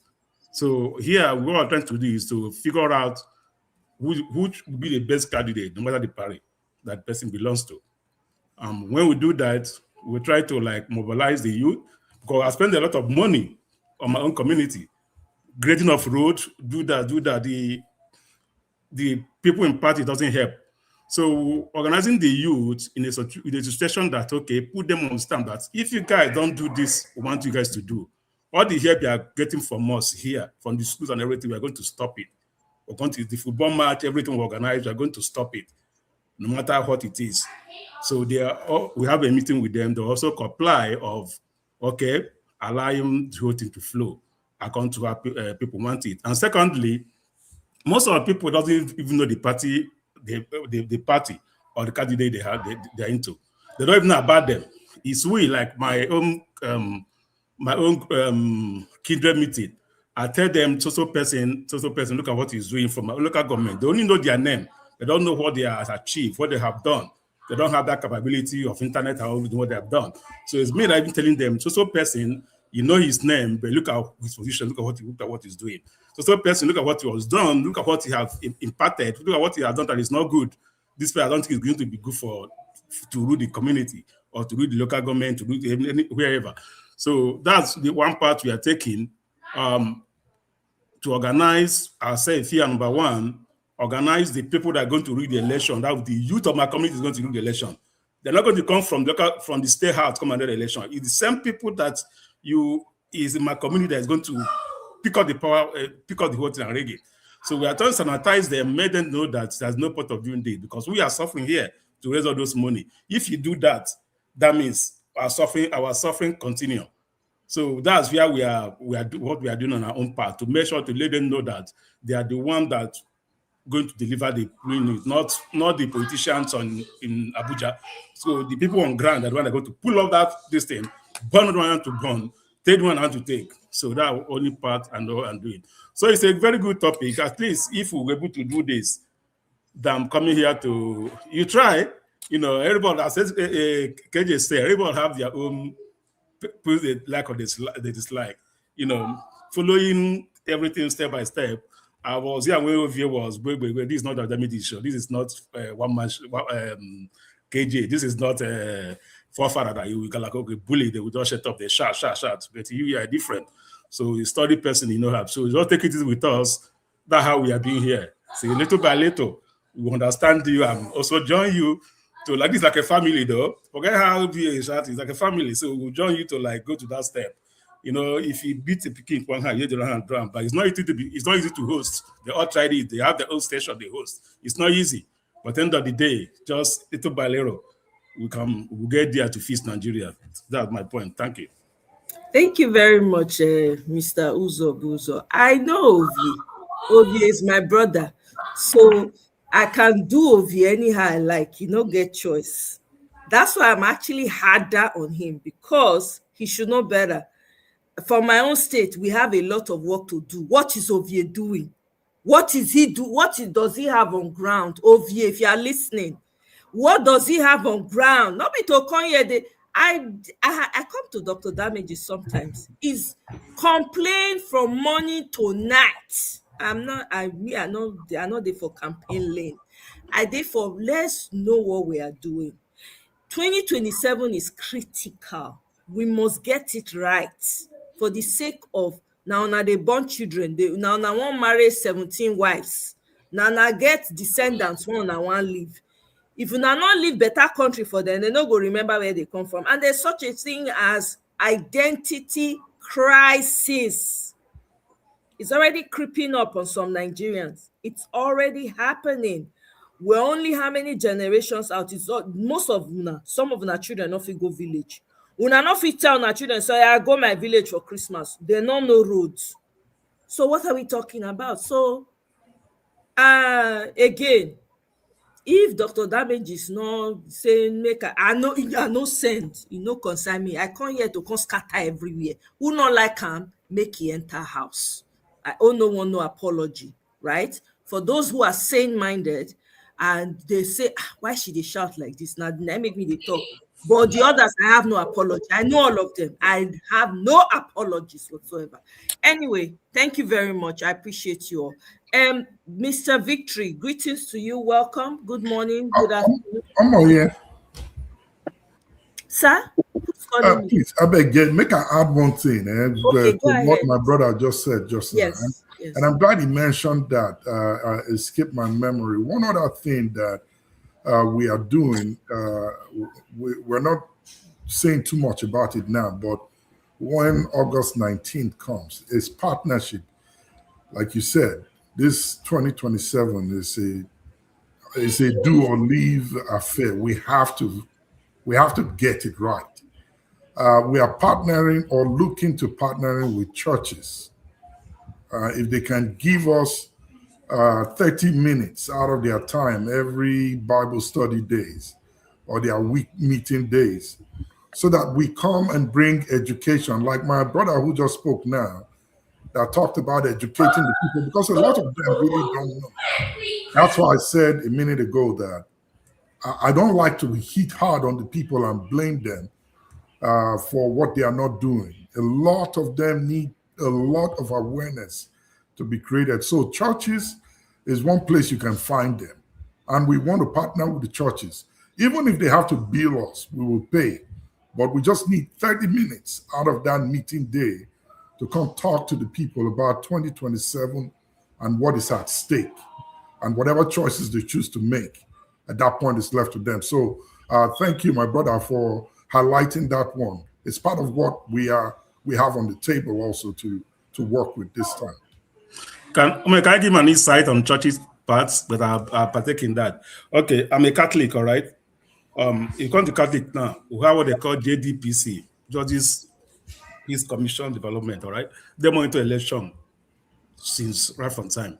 So you don't need to pay, you don't need to do anything. If you can go to the coordinator, it's all over Nigeria, all over, every Catholic will have it.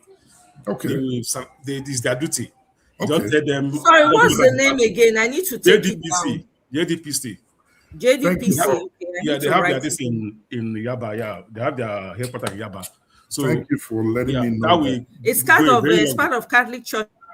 Yeah, it's a group of people. Yes, yeah, sanitize, monitor election, give their own report, like non-government this thing. So part of the church, the group, youth, elderly people, everybody can join.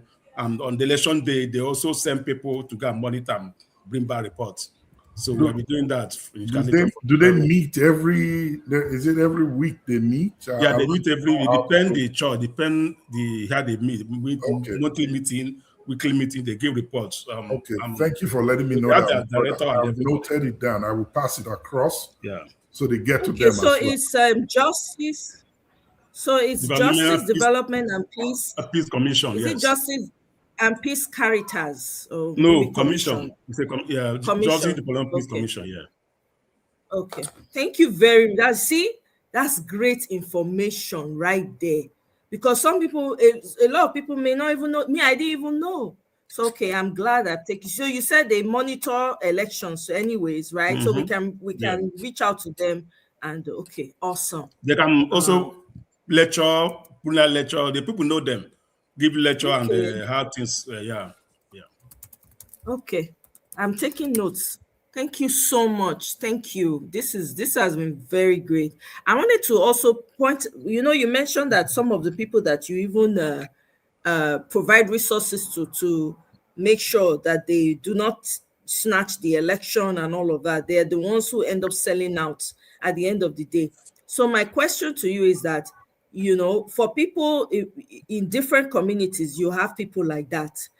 People must know the family members of these people. Don't they know their family members that, people can go and meet with and talk and engage with, and if necessary, you do the other thing right to them. So, I mean, I'm just saying, isn't that something that can be done? I know, the flagship, you mentioned that you're not too hard on them, but, and I also know that you mentioned that there's an education, like you talk to them, you try to open their minds to help them understand the consequences of, So I'm wondering, I mean, I think we should bear this in mind, that they have family members too that they care for and all of that. So it's important to know them to their homes and know where they come from. That's yes, you're right, my sister. It's believe it or not, Niger at the moment, it's the highest bidder. But these people are committed people, and we're not disclosing who they are. We don't want anybody to know who they are.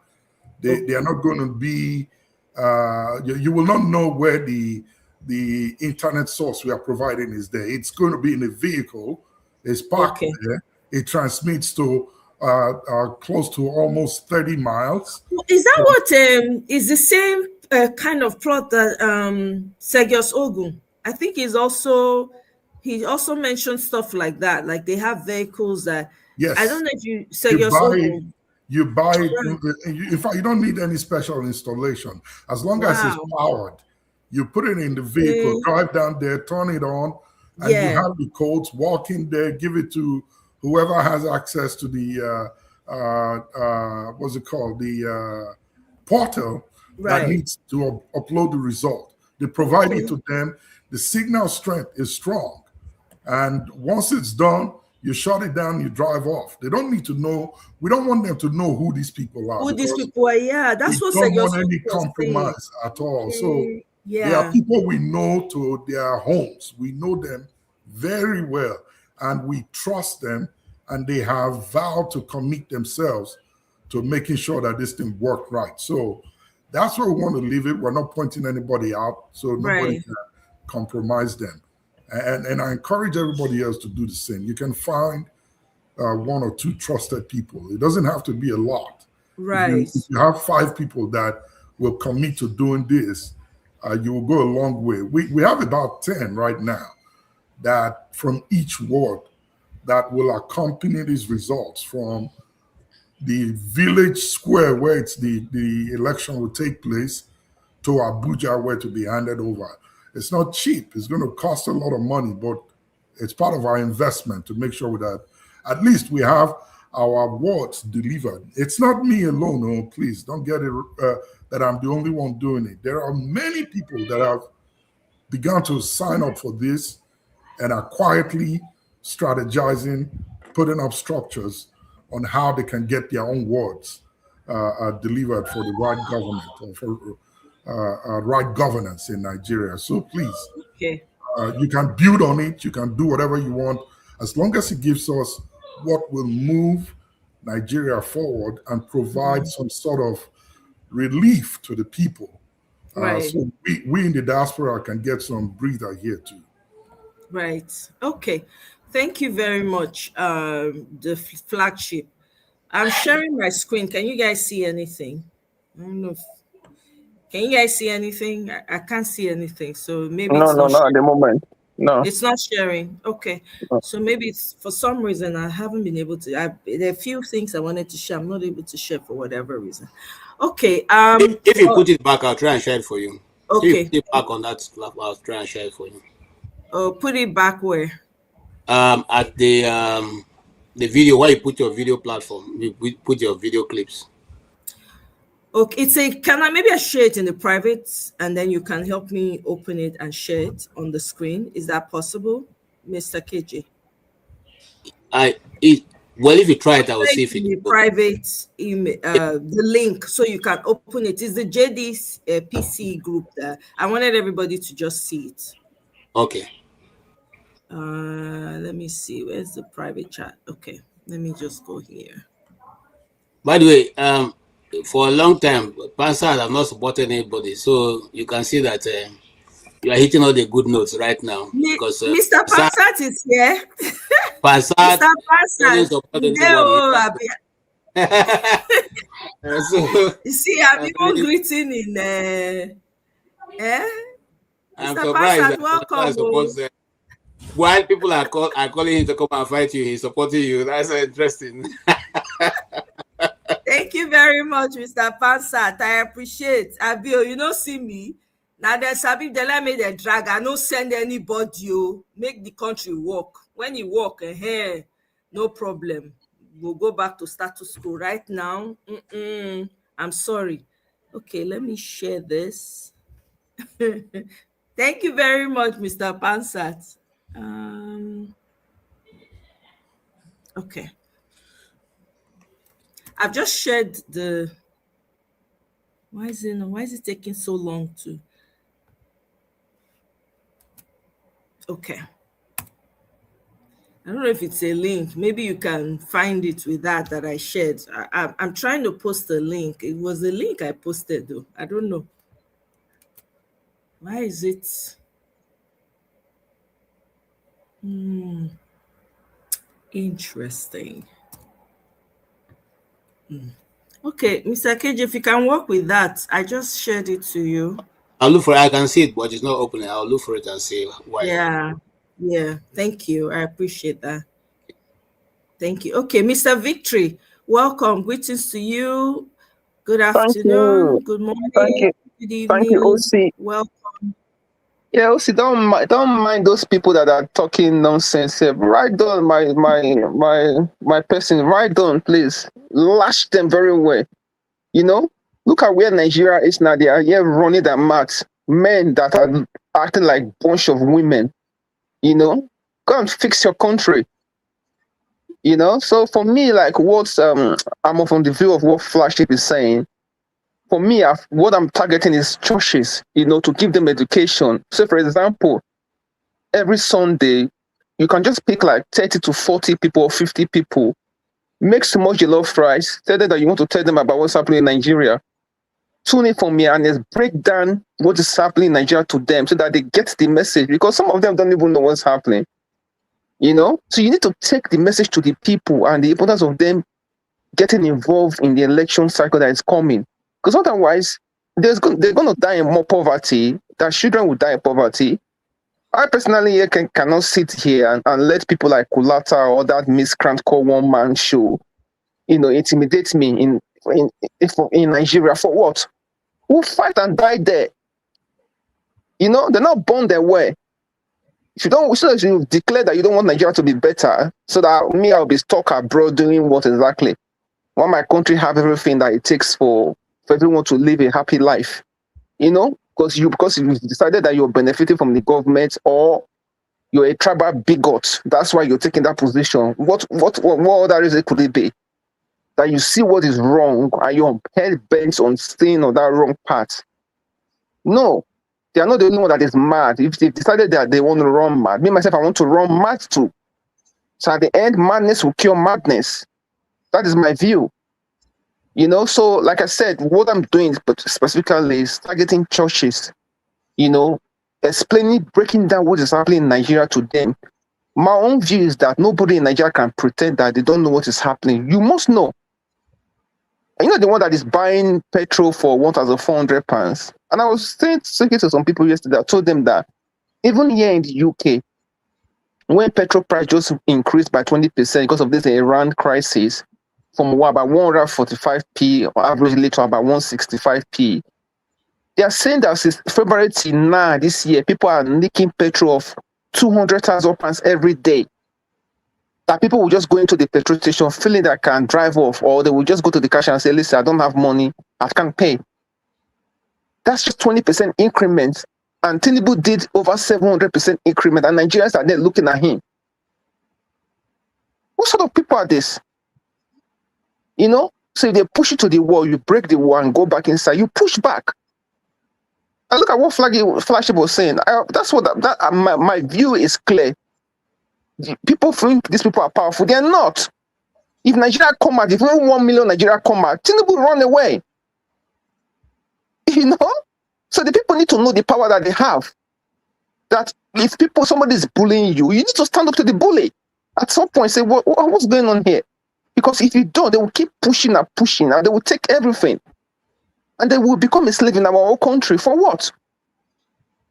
You know, so my view is clear that we that are here in the diaspora, if we want a better government, you need to do everything to make sure that you put that better government in place. You know, I've seen a lot of them come on different platforms. They will just be constantly confused. They will talk left, talk right. You can't really tell where they are standing. How can a man not know where he's standing? You know, going left, going right, you don't know what do you stand for as a man. You cannot say anything.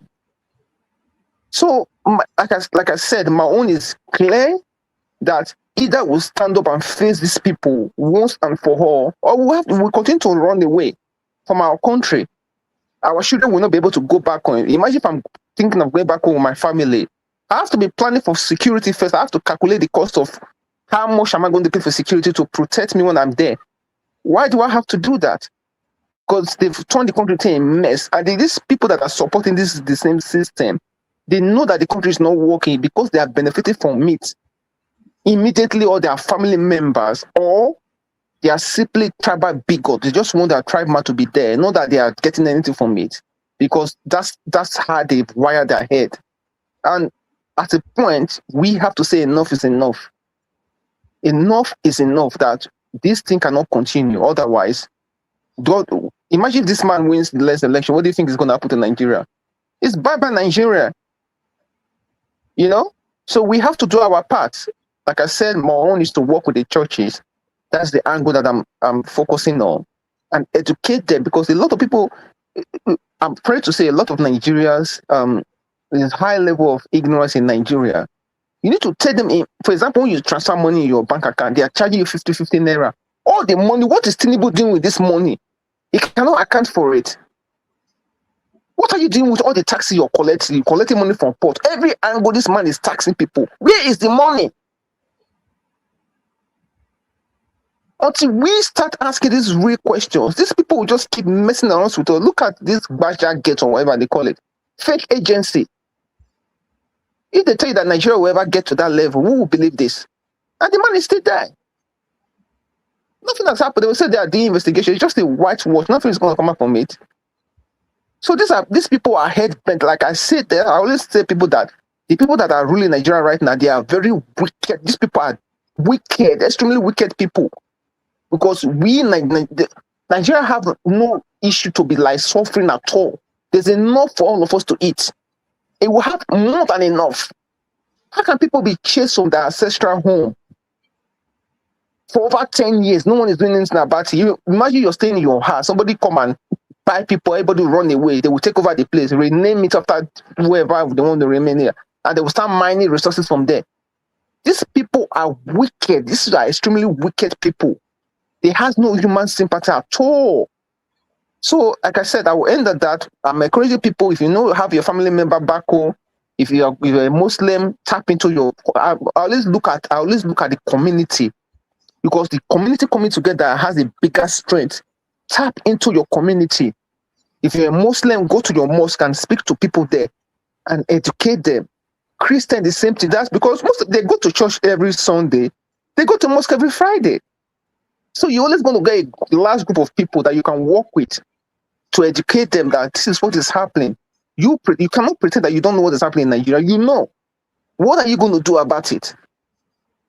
You know? So I'll leave you at that. Thank you, Amori. Please write on. Well, I like what you're doing so far. Anybody that come and talk rubbish, you lash them everywhere. Rubbish. Thank you very much, Mr. Victory. I really appreciate you saying that your own is to go to church and try to talk to the people in the church. We need so many voices on regarding the church. So many people that will be able to access members in the church to educate them, to help them understand their lives are at stake. Everybody's life is at stake in Nigeria. It's turn by turn. You might think, oh, it's them it's happening to. It's them. Today it will show up in front of your house. You will be shocked that thing you were looking very far away is now here. If all of us, every one of us here, we are doing what we're supposed to do you know that the problems we have in Nigeria will not be as much as this? It will not be. If everybody gets involved, whether you're a Muslim or whether you're a Christian or you're talking, no, look at now, since the cardinal spoke up, everybody suddenly has found their voices. This is the power of speaking and challenging the institution to its face. You stand up to bullies. You don't back down. Since the cardinal spoke in Aso Rock, everybody has suddenly found their voices. Even our Muslim brothers and sisters are coming out and calling out their imams and calling out their emirs and say, why are you not, look at this man went to speak the truth. Why are you not speaking the truth? This is what we need as a nation. If the country good, it's good for everybody. It's good for, thank you so much for all the people. Mr. Pansat, nice start up. My people in the house. Oscar, thank you so much. I appreciate you guys. Thank you. I appreciate it. You know, if all of us, they do anything we're supposed to do, you know, say Boko Haram not go try the rubbish when they try for Middle Belt. They not go try him because they go say, man, all these people go come together. Everybody from the south, from the north, everybody go join, go tackle that Boko Haram. But because we have chosen, they have divided us and we have bought into that division, some people just they suffer, they go while we watch. And you want me to talk soft? How do I talk soft when people's lives, people are unaliving every day? Is that normal to anybody? People are unaliving every day in Nigeria. Every day you wake up, you check the news. We have normalized people buying in Nigeria every day. It doesn't make sense. We don't know. You know what that is doing to you psychologically? And we think that when it's happening in the middle belt in the north, not them. No, when it will show up in your, is it not showing up in everywhere now? This is the problem with silence and complaining without real-time solutions. We need to understand that when you come for one, you come for all. That's how it ought to be in Nigeria. As great as that nation is, we ought to have that attitude towards one another. It doesn't matter even if not traditionalist, not babalawo. You come for them, you come for all of us. It's the silence and the consign me attitude now get us reach where we did. So where we go complain, we see waiting bad. We go complain about them. We not go prefer solution. We not go even try or make effort. So we even see what we fit do. Now the problem when we get for Nigeria be that we cannot continue like that. We can't. Sorry, Omori, just one quick thing. I was just going to add to this that even if my own view is that it's clear that we're going to declare the result on the polling unit. What flag is we say that I don't even want to waste my time, go to any collation center, local government collation center, then you go to the state, then you go to Abuja. No, we will declare the election at the polling unit. That's the real result, and we'll publish it, and that's what we're going to go with. If I make let them declare wherever they want to declare, what we'll declare on the polling unit, that's the result we're going to stick with. And they have to get this message into their head, into that thick skull. What would that polling unit result? That is the result. If they like, they can do whatever they want to do, or whatever, anything they want to do. That result of the polling unit result, that is the true result. That is done everywhere. Thank you. Thank you very much, Mr. Victor. You are right. And that's what, Mr. James, sorry, I'll come to you quickly. Let me just... So that's what everybody's saying, that the results should be declared at the polling unit. Even though we're going to escort them to the coalition center still, but we would have we don't get our own result for polling unit. Nobody they come out. That day when they go with mattress. And I want to use before I forget, if you know you can go to Nigeria, carry your karanga and go and vote in your polling unit in Nigeria. As many diasporans that can vote, go back home and vote. Mr. James, thank you. Go ahead, sir. Yes, thank you. Sorry, sorry, Mr. James. I just want to seek your permission. When Mr. James speaks, I just want to add to what Victory said. Thank you. Okay. Mr. James, go ahead. Number of people have spoken well. The issue is this.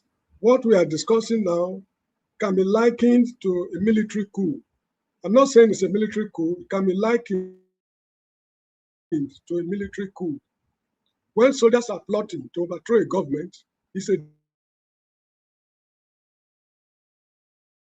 deep secret. They don't reveal it now. Send all the strategies, how we go to churches and things like that.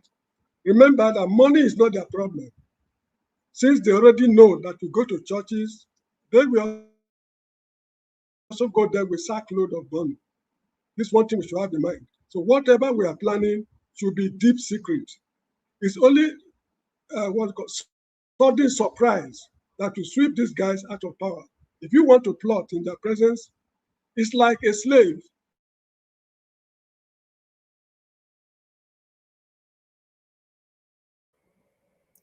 Mr. James, we can't hear you anymore. I think your connection or something.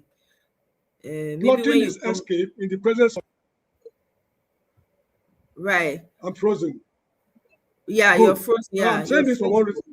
If you check the comments column all the time, there are people making comments, listening to us, but they never come on board.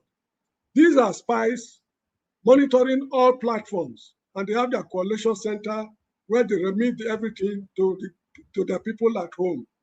They also plan their strategies. Remember, as I said earlier on, money is never their problem. If you give them $1 million or $1 trillion, they have more than that to undo what you have done. So this is not the appropriate place for us to discuss what we are doing to flush this nuisance out of power. This is not the place at all. Okay. Well, Mr. French, if you want to respond, go ahead, sir. Yes, Mr. James, while I appreciate your concern, but let me let you know that Nigerians are they are in a very desperate situation now, that the money that is being given to them by whoever doesn't make any sense to them. They complain. We talk to them. We go out. We hear from them on the streets. The fact that they have deep pockets, it's not sufficient enough to buy the souls and conscience of Nigerians. You see that money that you're talking about that they give to them in 5 kg bag of rice, 1 can of tin tomatoes, and the rest of them, they are beginning to realize that they are more than that. The little groundwork that is going on in Nigeria now is sensitizing the people to know that they are more than that. And a lot of them are beginning to have a rethink. And it's going as far as to they gathering themselves up to match up any physical energy that is brought to them on that day. So Nigerians are fed up with the status quo as it is. They are ready to do whatever it takes to get them to where they think it will be better than where they are now. So whatever we are saying here is no big secret that's not known to the opposition or whoever the incumbent forces are. We're only telling our people to get their PVCs, go to the polling stations, vote, stay there while they count the vote, follow it to where it will be collated to make sure what you counted at the polling station is the same as what is being reported at the collation center, and until it gets to its final destination. There's no top secret in that. We're not afraid at this point, because if you stay afraid, you die. If you go head on, you may survive. So let's not discourage the people. Let's not try to make them feel like, or whoever it is that is planning on strategies on how to make this thing right at home for the people, providing whatever support and resources that they want to provide, to think that these people with their money can circumvent our efforts. I don't think it is. I don't think they can. Again, Osun State is a big, big revelation of how far they can go with their deep pockets. They are afraid too. And they are very afraid of what the people can do if they come together. So let what we do be to bring that synergy amongst the people to know what is right and go to the polls to do the right thing. And I think we will get it right if we put that positive energy to it. I appreciate your concern, but I think we've got what it takes to turn things around. I think Master wanted to say something. Let me just take a minute. Go ahead. Yes, Mr. To push back between Flagship and a little Mr. James on the two sides. What I want to say is, in time of, like, I put my money where my mouth is. All right, I can only assure you that in my own community, their vote counts. I can only assure you that, okay, this or that, this or that. But on the last moment, I will not assure what's going to happen, because those guys, they change, like, election. I've been monitoring election, they change their mind like a seconds after promising you that they won't. A second is a promise, they will change their mind with the cash. They just twist instantly. You'll be surprised. It's not the same person. Yeah. So as I said earlier on, what we are doing is to tell those guys that, look, all this thing, and an example, if you don't impart it in their life from time, don't think you can talk to them, they will answer you. If you have been away and overseas 5 years, 10 years, you don't even call village, say, how you guys doing? they play football match, you don't say, oh, you donated a JC of 20,000. You can't call them to do, they will not even listen to you. They will not even listen to you. Like there are people that are going to vote. There are people that are going to carry Udo ballot buses. All right, they won't listen to you. And secondly, as Mr. James said, as Flagship said, I mean, I stay in Oshodi. All right, I stay in Oshodi. So if I call one or two, say, guys, who are you voting for? Make sure you guys don't collect money. They're not gonna, okay. So one tell me that if anybody bring money, somebody who is going to vote for. I saw all this suffering every day. Boss, send me money. Hey, boss, the boys are hungry. Hey, your boys are hungry. So you guys not tired. End of the day, 9 minutes, they will all collect money to come or vote whatever they want. And second, let me bring this into awareness also. I've said this thing before. Most youths are voting. That we are going to sanitize. Most youths are voting with anger, and they're voting Tinubu to revenge for people that vote Tinubu. Let the suffering continue. That has been a play that is going on. If you don't sanitize that thing, my brothers, most of them are on different market. What their hunting is that let the suffering continue. They're going to put back Tinubu there. Let the suffering continue for 8 years. So everyone can learn lesson. So that's what me myself. But more people I know that live in Lagos, I know that okay, let's try to tell them this is not because of you wanted this particular candidate in 2023, didn't work out. It's okay, revenge votes. Let revenge votes. Let vote for everybody. Part is suffering. So if you call people, most people it has been going on after the court judgments, after the Supreme Court judgment. This have been going on the revenge votes. That's the only thing I just want to add. So let's be aware of that people are going to vote on revenge vote, not that what they want. The job like Donald Trump vote and the Kamala Harris. Most Nigerian men vote for Donald Trump because of woman power. All my friends, because they want the woman to rule, because they have one issue, they vote for Donald Trump. They come back again and tell you that it's not because Donald Trump is the best. We voted him because of I don't want a woman to be in power to rule over me. So that's a revenge type of vote. So we need to sanitize that also to see how it's going to work for us. Thank you, though. Yes, thank you very much for your. I'm sorry, let me just ask a question. Assuming on election day, there is total internet blackout in the Federal Republic of Nigeria, what will be the outcome? Because of what we are disclosing now, that day, there will be total internet blackout throughout the Federation. How do we handle the situation? Okay, so I'll tell you how we handle it. Sorry, Flagship. Let me I'll just tell you how we handle it. Mr. James, I'll respond briefly to you. Yes, we know they used it in 2023. They turned stuff off. They dropped down broadband in Nigeria, so the polling stations will not be able to transmit. That's because they have control over it, right? Starlink, they don't have control over it. They can't turn it off. You put it on, you can transmit. The only thing they can do is go turn off the beavers if they choose to do it again, or come up with some excuse that there's some problem there. That is why we are providing internet access to them that cannot be controlled by the government. We thought about it. We know it will work. If we put it there, they get access to it. If they like, they can turn off all the internet in Nigeria that they provide.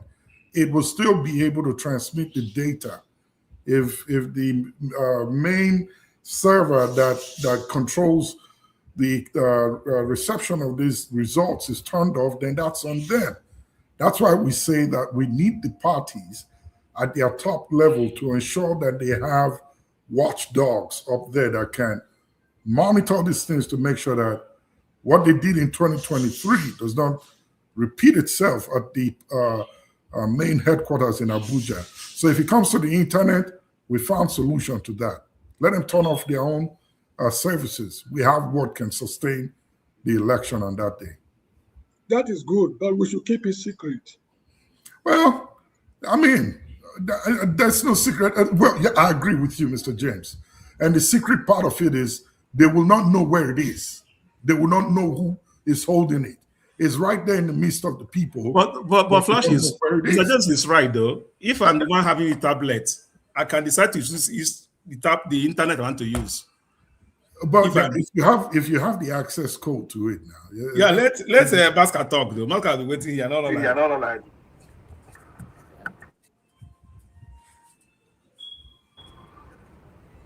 I can go ahead, moderator. Yes, you may, sir. Go ahead. Thank you, ma. Thank you. Well, you see, Mr. James, there is what is called strategic hierarchy. This thing Flagship is saying, the alternate picture is a pessimistic picture where we are to keep quiet and to say, oh, we are going to go and do it in silence. Is to make the people believe that there's no help coming, that there's no solution to our problems, and that there's nobody with us. And from a strategic hierarchy, that is the most important thing. You need to know, you need to tell people that, look, don't worry, there's help on the way, you are not alone. And the beauty is that when Flagship speaks, now you can see almost everybody is doing something on his own. And that's the first line of, if there is going to be a war in the olden days, the first thing is you must sound a trumpet. So everybody will know that, okay, let's all come together. You can't blow the trumpet in secret. You have to let people know that, look, this country is not, there are people who have not given up on the country. That is the beauty of what Flagship is saying, and the fact that people are convinced that the situation is salvageable. So even for the people who have given hope or given up, you are now giving them hope. They can go and look at the problem and say, okay, is this thing going to work? And if we are smart people, then we can now come and say, okay, this is how to tweak it. I take your point. There are certain level you take things that you have to do it in secret, but from a strategic character, the fact is that you need to let other people know that, okay, we're all working together and there are things that we are doing. It's very, very important. Very, very important that Nigerians know that there is a majority of Nigerians that are not giving up on them. It's very, very important. But that's not really why I even wanted to really say. But I think it's important. I take your point, Mr. James. Get it right. You're absolutely correct. At a certain level, there are things that you cannot let your opponent know that this is exactly how you're going to do it. But I think the starting point, this is just like sounding the trumpet for war, that everybody needs to get ready. Get your own little weapon that you can have. We are all going to fight collectively. We may win, we may lose, but the fact of the matter is that we will fight. We will die standing. This is what I would expect every Nigerian to have at the back of his mind. Not because we are Nigerians. For me, it's even bigger than that, because we are black people.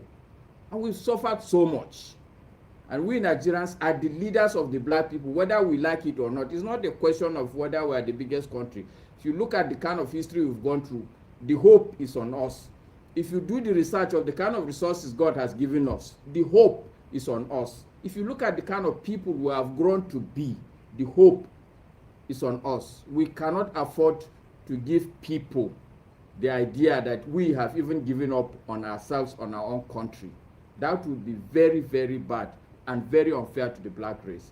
But like I said, that's not the key thing that I'd wanted to say. Victory, and I think even Flagship, what I really would continue to hammer is that it's good to do things at the local level, but in the end, what really will count is to have a coalition platform. The numbers must add up. Okay, you can do things at your own level, but some of us must work together. And it's very basic. Even if you do an Excel sheet where somebody can be putting it up, and I keep repeating, even on this platform, we may not say anything, but it's just a spreadsheet with all the local governments, with all the states. Once we get the result of something, you put it there. We are not announcing. We are not saying that this is who will be.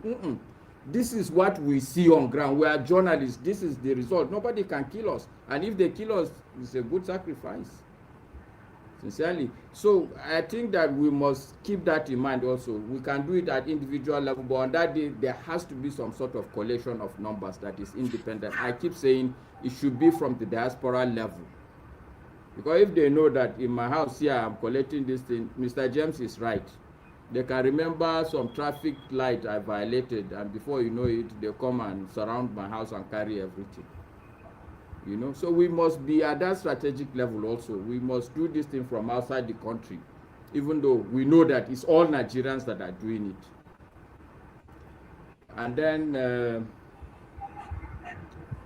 the last point that I really wanted to make also is still in respect to what James is saying, where they can black out the internet. But the fact of the matter is that we should be smart people. I said, if you take a picture of what's happening there, if you take a picture of the result, let them hold internet for 10,000 years. The picture of the results are going to be there. And the truth is that Nigerians are very smart. Forget about what you people think that you are doing in diaspora. I'm here in Nigeria. Nigerian young people are very smart. Day before yesterday, some people came to my house. If you hear the way they are talking about AI, you'll be shocked. Our payment system today in Nigeria is better than that of the US. I can tell you that. So we are not I agree. Go and sit down. Look at this result. What do you know? You are outside there. You don't know anything. Go and sit down, my brother. Our young people are doing very smart things, so I'm sure they will find a solution to it. But let's give them the leadership, let's give them the hope, let's give them the direction that this is where we need everybody to go. Thank you.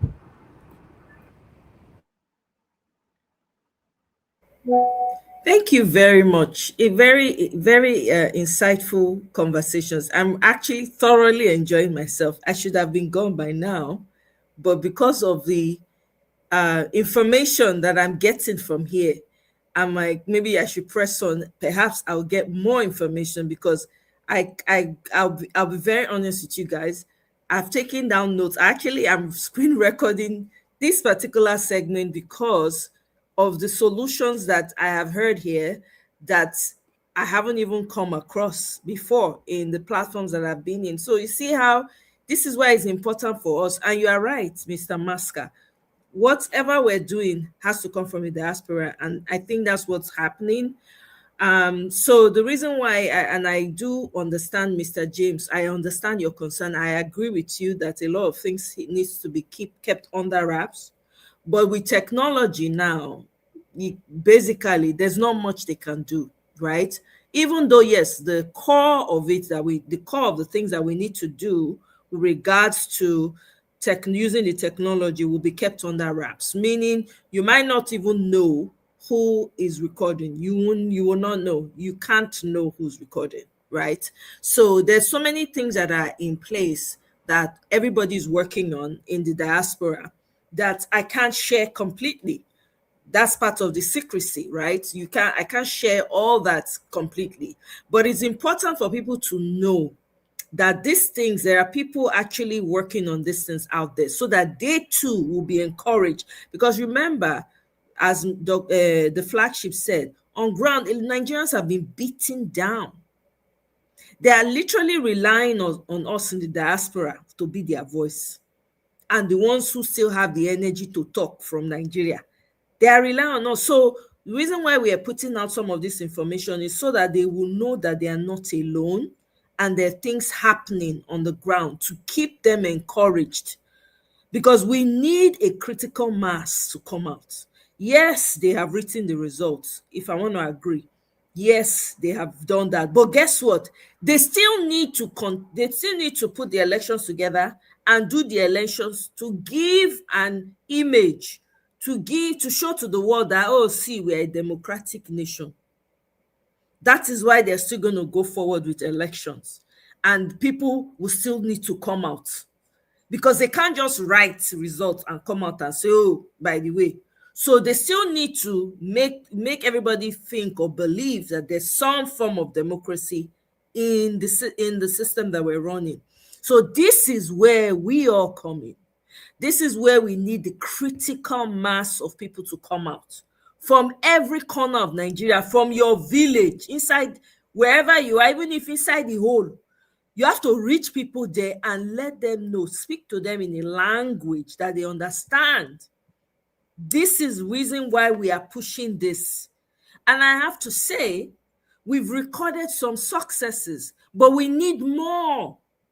We need more because we need millions of people to be involved in this, you know. So I really want to appreciate you guys for taking this conversation on. Yes, as we Let me just continue. put one out or two things, because we Yes. have been saying something here Yes. that is very, very meaningful and very, very understandable. Okay. Most of us, I believe here, we're all matured here, all right? So I don't want to tell you to, because looking at the whole thing, is it a partisan or any, because the way I feel, the way I think, all right, I may support you for your person, but not support you as a party, all right? If you are good, even though you are like being AMPP, and somebody bad is in Labour Party, for example, don't be Peter will be this thing. Somebody bad because of is in Labour Party, and somebody you know that is good is in PDP. What are we doing about that? Because that's what's keeping Nigeria the way it is mostly. You see somebody you know that is trustworthy because it doesn't belong to your party it belongs to or party you support. You rather vote for that bad person than to vote a good person in a different party. Even though it doesn't matter if you're an MPP, Accord party, whatever party the person belongs to, all right, let's focus our mind on voting the right person, not because of party or somebody that we know that will support is on top there. Or all that we are talking about here is mostly time is about the presidential election. But for me, I'm looking more of my federal house of rep, my chairperson of my local government. That person I'm looking at mostly because that's what impact is giving me a lot of impact my own way of life. That's what impact my own way of life. Yeah, the pressure level, we can also like that when that comes, we can okay look at person I want to, but in my community, we know everybody. We know when their mothers was married. We know where their mothers are coming from. Like the guy coming out from a local government he wanted to be he's one who wanted to take over governorship. This is a land grabber. He's the same person the APs want to use to put all the whole thing they have gathered. They want to put in there to like secure it, and which we already figured that out. We try to work against it. So we already figured out. All right, minus other things we are doing. So I would just say it don't matter the party if the person is good. Let's try to help person to get up there. All right, to get up there, you do more better than you know that this person is bad. He used somebody's name to ride. Now he's nowhere to be found. So that will help us a lot because not everybody here that will be belong to one party. If we are saying want to be Nigeria, it's not a one party system. It's by collective effort, idea, and good stuff you bring in, not on the where I belong or where I don't belong. It be Igbo, it be Hausa, it be Yoruba, it be this, it be that. It doesn't matter. It doesn't matter. If you want to be the Nigerian, when you reach that extent that you wanna put that my own person better than my own person, then that means we are not trying to build one Nigeria or my own party is better than your own party. Every party have good and the bad people on it. It doesn't matter where you be. People have good and the bad people on it. It doesn't matter who the place. Even when God created heaven and earth, that you are the bad angel and the good angel that God created. Everything was not smooth. Everything was not smooth. So every party have good and bad. So I don't call where you belong to the party I belong to. And you're bad, I vote for it for that. So that's what I just want to trip in a little. And so people should not disappoint also. Like when I came to this country, you know, all these things we do it. I did this even the time of Roger Okorocha, that my governor. He came here. He begged for money. My uncles gather money, tell him what to do. Do that. He promised them heaven and earth. When he went back, he did what he wanted. They call him on phone, he banked their phone. So all of them decide not to even partake in any election in Nigeria. But with the youth, I said, no. He said, what they have seen, they want to see it again. I said, no, things are changing now. Because that's what I had. When I want to participate, they say, all the people they supported, when they get to the seat, they don't even remember, they don't even pick their call anymore. I said, that's how it is, but things are changing. So because your support, the way you're making the support, it's like, okay, you guys making the support, you're from a loose zone, it must be a turn. Yeah. Because, and you have somebody from a zone that is more competent than person from a loose zone. Because you are from a loose zone, it must be a turn. It's just turn by turn. Let's take turn by turn out. I know, like, yeah, you work, but sometimes if you want to be, even though you lost, as Peter will say, even though you lost on the ground that is do the right thing, let him lose. If you do the right thing and lose, let him lose. They don't do the wrong thing and win. You don't do the wrong thing, don't and win. It's okay, I have won, and you did the wrong thing. All of us, so we are going to be supporters. Yeah, we know his preaching is that he's often to get to the as a he's listen to, he's often to get to that position that you do the wrong thing to get there. Let not to get even let him fail. That's what he preached. Not even he's often to be a president through the wrong door, through the back door. Let him fail. He will decide to fail. So each of us, if each of us to put somebody that in a wrong from corner anyhow, let us do the right thing, even though we didn't succeed, we'll try again. I will get it right in a normal, because anyhow we do it and get it right this time around, we'll say the template. If you do wrong to get to put person there, we'll also say a template in the way that that's going to be followed. But we'll do it right and get it right. That's a template. Remember, Yaradua said that he wanted to change it, then God didn't allow him to stay. That him being here, he didn't follow the right door to be here. So he was working to change it, but he never changed it.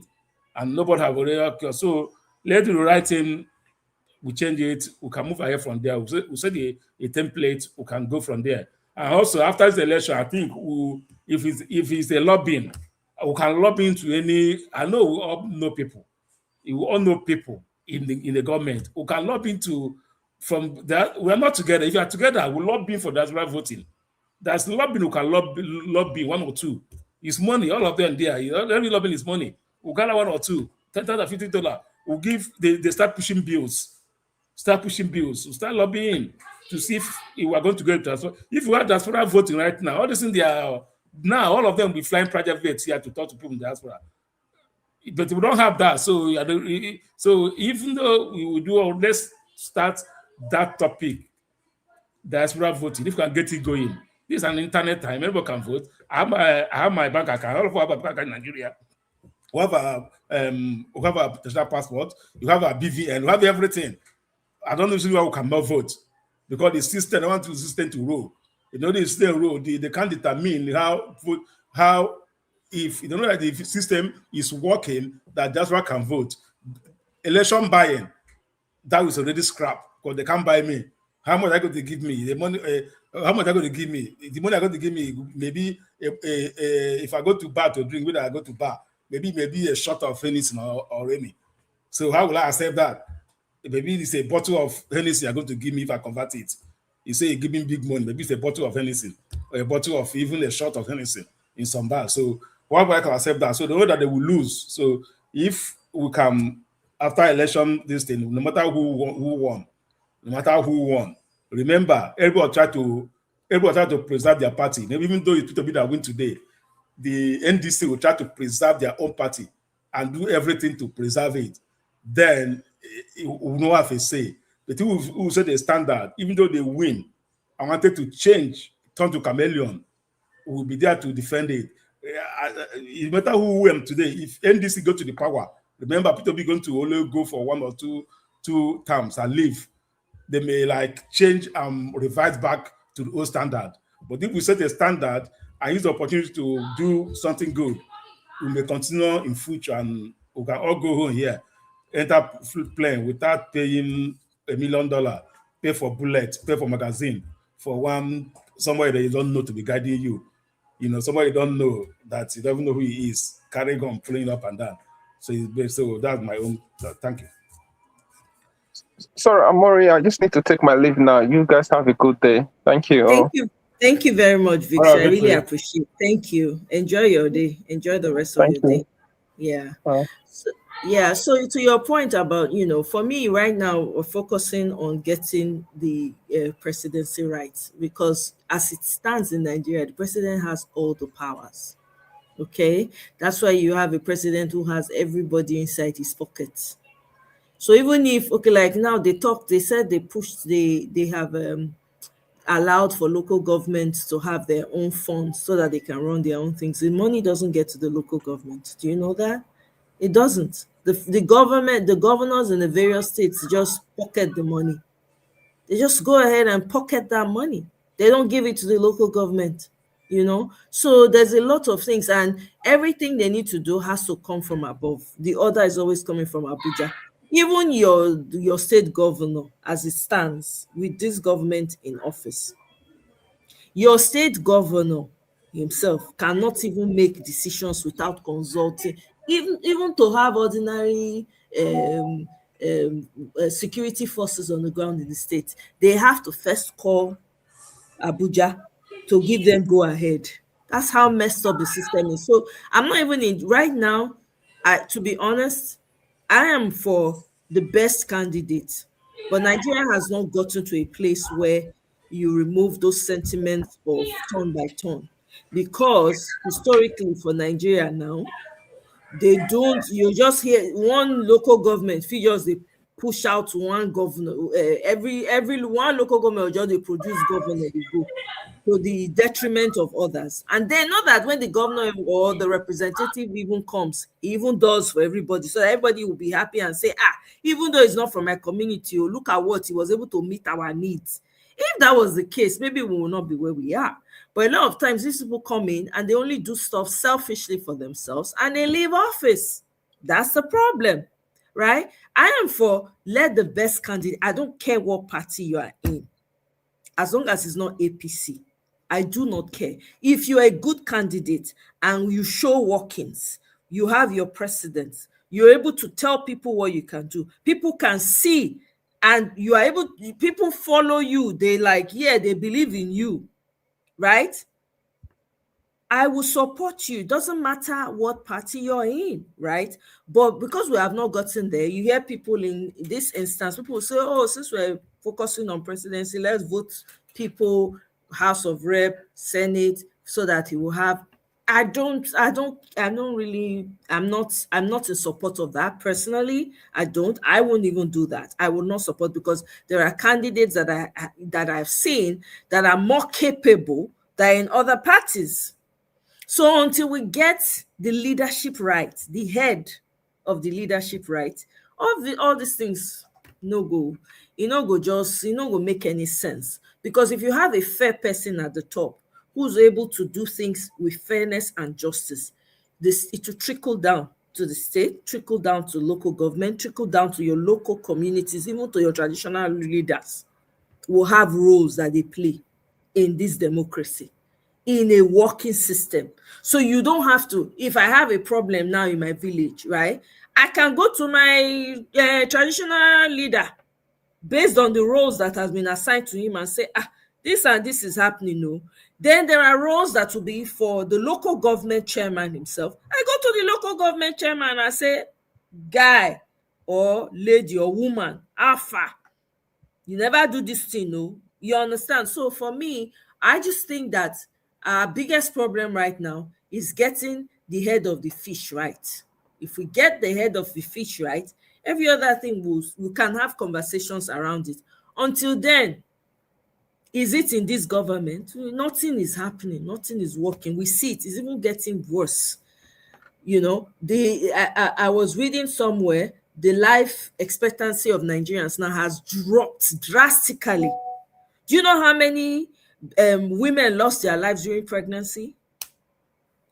It's by a lot. I don't have the data in front of me, so I don't want to quote wrong data. It's by a lot. So things have retrogressively gotten worse. So we need to get the head of the fish right first. Once we get the head of the fish right, then every other thing is up for conversation. Then we all know, and then we can talk about diaspora voting. Diaspora voting, they kicked it out the last time we pushed for it. They used left hand fling and throw away. This was Buhari's time, right? So they're not even discussing it in one man's, because the Senate is one man's bedroom. It belongs to one man. They don't even sing your national anthem. It's one man they're chanting after. they have an emperor they follow. So I just think that we need to get the head of the fish right. Then, you know, we can start thinking about all the other things. I feel that once that is sorted, you will see how quickly these things will just start to resolve themselves. And you will see how quickly the right people with the right frame of mind, with the right knowledge will start to emerge. It will be amazing. You will see them rise to the top, because not everybody is as courageous as a lot of people that are stepping out to contest in elections in Nigeria. And you can't blame them because of the filthy things that are involved, right? But they don't know that they can stand their ground and do it their way. It might take them longer, but they will get there. But, you know, with the way some Nigerians, if it's not happening right now, they get tired. No, you have to stay on these issues and remain consistent. You know, we're going to get the country if we're all of one mind and we keep talking to our people, educating them, letting them know it is you that will suffer. Boko Haram will not show up here. It is you. They will kick your door. They don't even need the invitation now. They will just open your door. First, collect your wife, collect your children. Eesh. You understand? So if you want, if they come, give them bag of rice that they gave you, whether it will solve your problem. You see how much they call when they want to, when they are demanding for ransom. Your 5k is not going to be enough. Anyway, there's a new person in the studio. Mr. Dexter, welcome. Greetings to you. Good afternoon, good morning, good evening.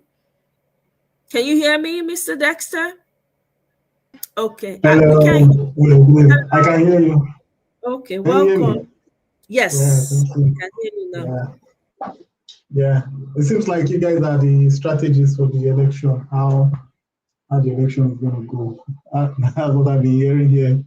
All these strategies on how to ensure that. So I have a question actually. Yeah. So one of the big problems, I think, I was telling a friend of mine, one of the big challenges with Africa is, I think on Edmond Obido's show, he said that the worst thing that the colonizers did, especially the ones that colonized Nigeria, is that yes, they gave us education. Fine, they gave you education, but they took away from the average Nigerian the ability to think, okay? The ability to introspect things and think about why is this thing like this? Why is somebody talking like this? So we have this herd mentality, like, oh, there's one person that said this thing, it just keeps going that way. So the question I want to ask is this. There's this perception among Southerners in Nigeria that, the North is the problem. The North has they are not educated, you know, we Southerners, we have more educated people, you know, so we are more enlightened. You know, the North, they are just not enlightened.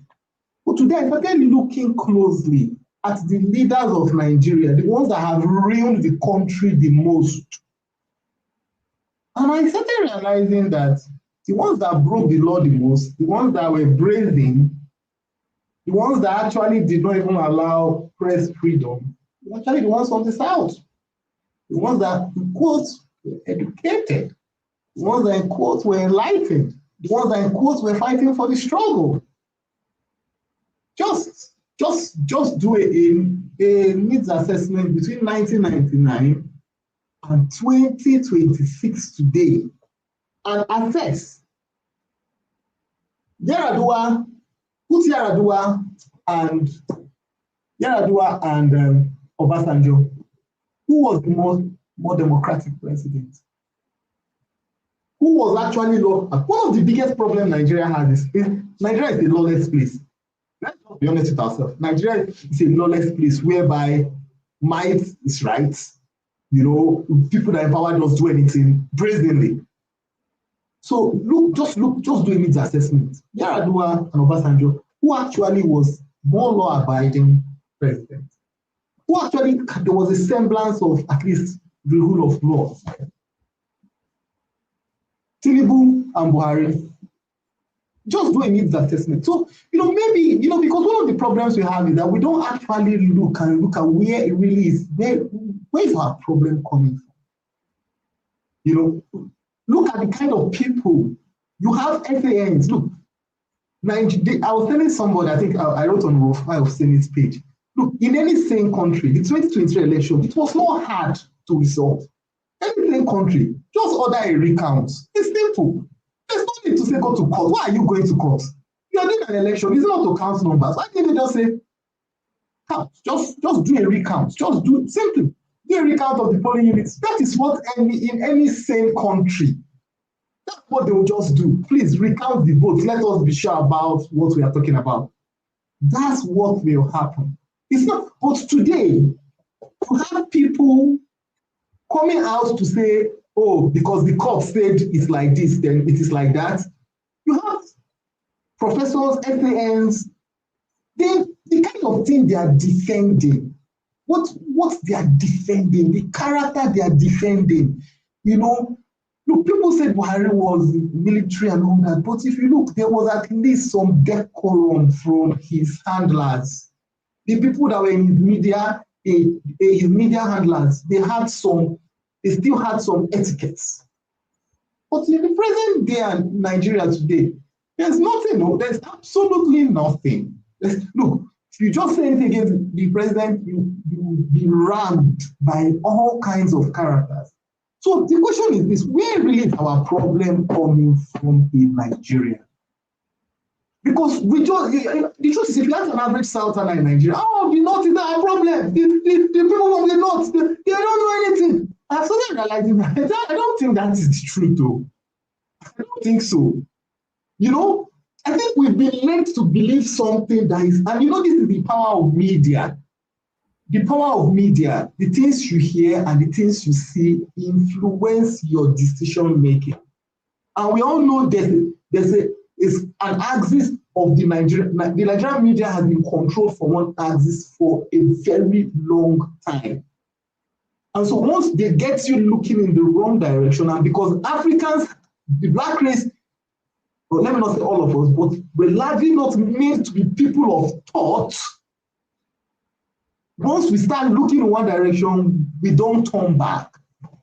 We just go that way. We don't introspect. We don't do a reevaluation. That's why look, the reasons why our institutions in Nigeria collapse is because it's copy and paste. We don't have the ability to create that. Look, the best lawyers in Nigeria, the best judges in Nigeria were the ones that were born before independence. So they were actually trained by the British. That is the truth. So what you see in Nigeria is a country that doesn't have the ability to create and think. And even people that want to create and think, they don't even want it. You don't want it at all. Other countries are China innovating. People are innovating. But we don't want that. What we just want is copy and paste. Copy and paste. No, and look, you can see if you look at what is even happening in the young generation, you know, in the young generation, you can see that there is a focus on rewarding people without any industry, people without enterprise. That is what's happening to the next generation of Nigeria. So when you talk about neo-colonialism, it comes in different dimensions. The next generation of Nigerians today, the youngest, get an 18-year-old, a 19-year-old, and ask them, what do you want to do in your life? I can tell you that they want to tell you, 90% of them will tell you, I want to be a streamer. I want to start streaming. That's the truth. Back in the days, you have people say, okay, I want to be a lawyer, I want to be a soldier, I want to be, because there was the people could see the fruit of their labor there. But now, if you ask any young Nigerian now, then just go and do it. I had a young friend of mine. What is it? He never entered secondary school. He said he wants to start doing forex. Yes, that's what he wants to do. You know, so you find out that the Nigerian society is really just completely broken and fragmented. And sometimes when we are talking here, we are just layering. Some of us are speaking in diaspora because we have a same system. Let me give you an example. Just imagine this, okay? Many of you are staying in the Western world. Do you have landlines working there? I can assure you have landlines. Don't you have landlines working there? You can pick up the landline phone, can't you? The landlines were they destroyed. In fact, some countries you go, you still see the booth, the public booth where you can pick up the phone. And if you put your coin inside, it would work. it would work. In these same countries, they have fiber optics, they have satellites, they use the GSM, but the structure, the foundation, the landline still exists. Look at Nigeria. You can't say, so, Mr. Dexter, do you have a question, or I'm trying to get the question. So my point is this. My point is this. We seem to be layering solutions in a fragmented system. And I just think that it won't work. Okay, because I think we need to first look at how fragmented. What's your solution? I'm not saying I have a solution. First of all, we must accept our fragmentation. We already did. You know, and if you accept it, you will see that saying that Nigeria will do election and all that, it's not going to really yield what we want. Okay. Whether you have free and fair elections in Nigeria today, okay, the way the system is so fragmented right now, the president that comes in and said, okay, we are fragmented, that president is ready not to wield the power of a Nigerian president. Who do you recommend? Who do you suggest? Oh, I am recommending you. Okay, thank you very much for the confidence in me. I really appreciate that. Yeah, and I can actually step in and do the work in Nigeria. Yes, if given the opportunity, absolutely. Now, everything you said, I hear everything you said, and that's a long time conversation that's been going on this Dr. Damage's channel, and in other spaces that has been going on. People have been having conversations about how Nigeria started, how fragmented it is, how things are not working, how and I kind of disagree with you that Nigerians are not creative.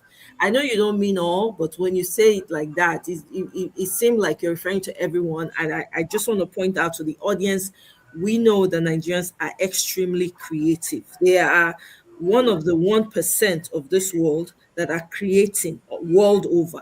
Let's put that on the one side. And then the other thing is, the problem I think we have is that most of us, it seems like some of us are still sitting in the problems of Nigeria. We're still carrying that weight. We still keep talking about it. We're not looking for a way out. We're not looking for a forward, we don't have a forward outlook of what Nigeria should be like. It did not take people that have taken their countries from where it was, however horrible, to where it is today. It wasn't rocket science. They don't have, their brains are not better than our brains.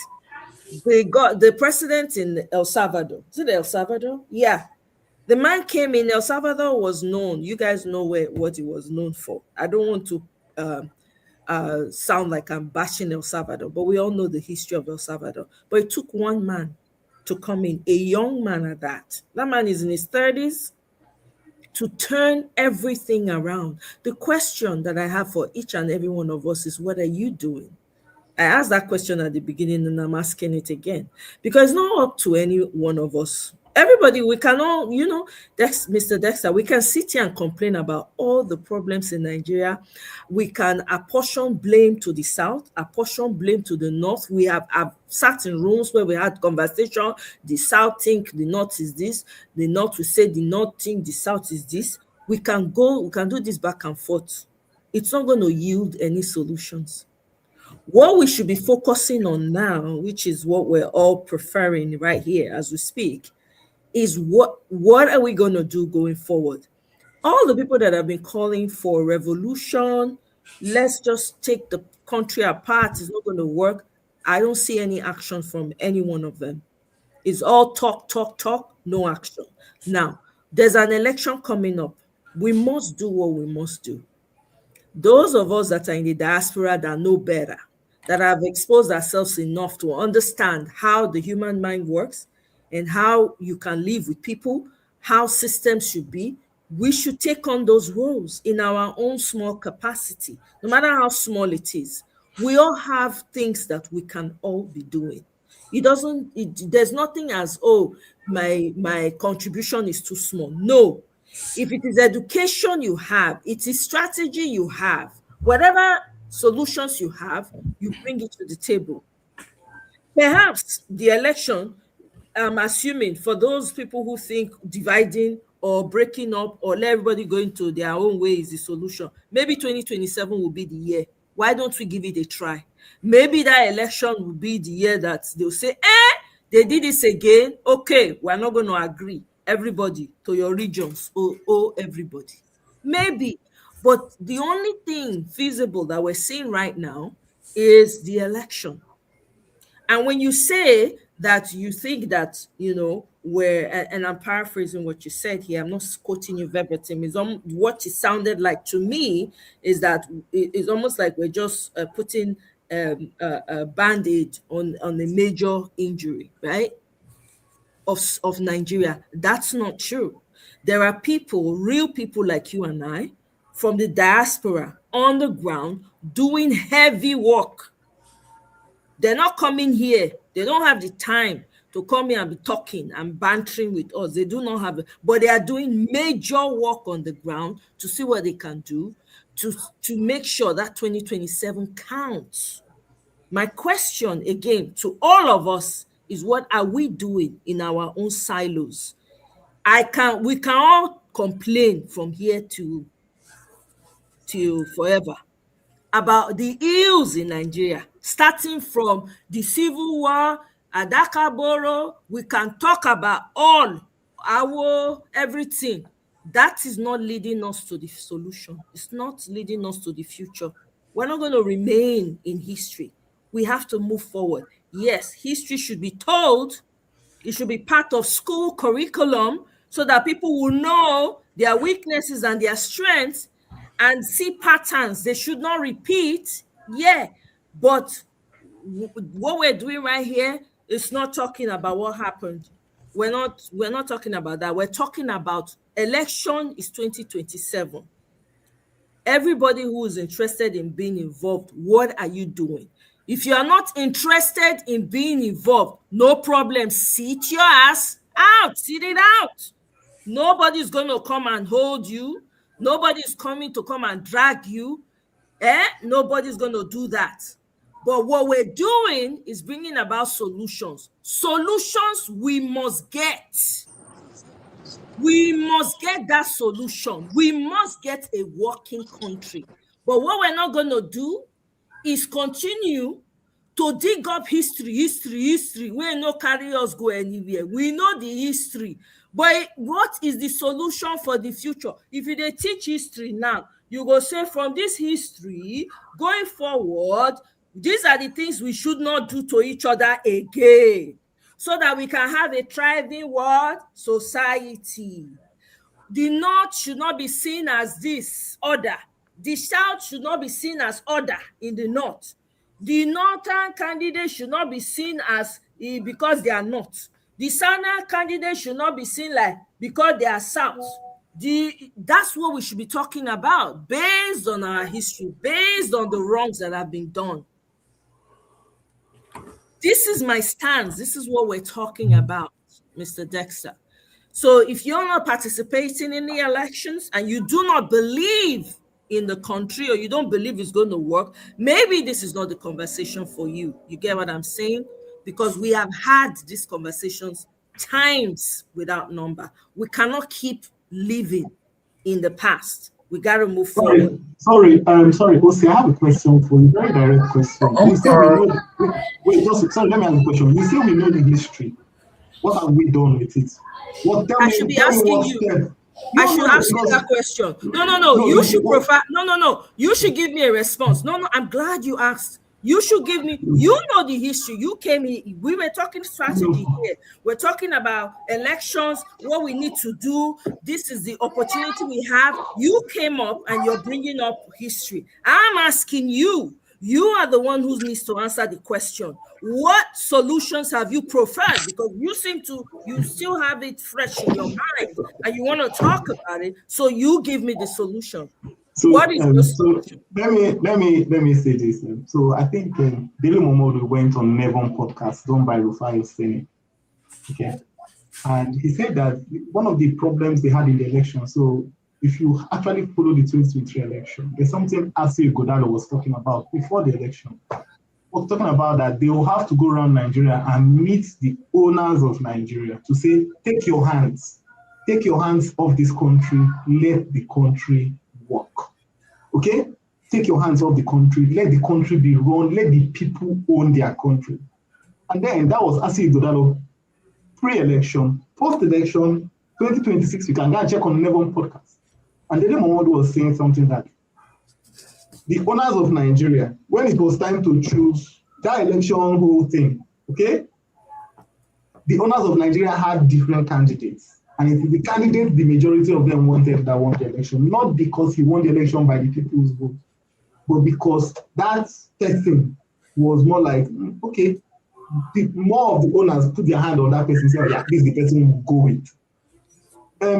Until we get Nigeria out of these people's hands, okay?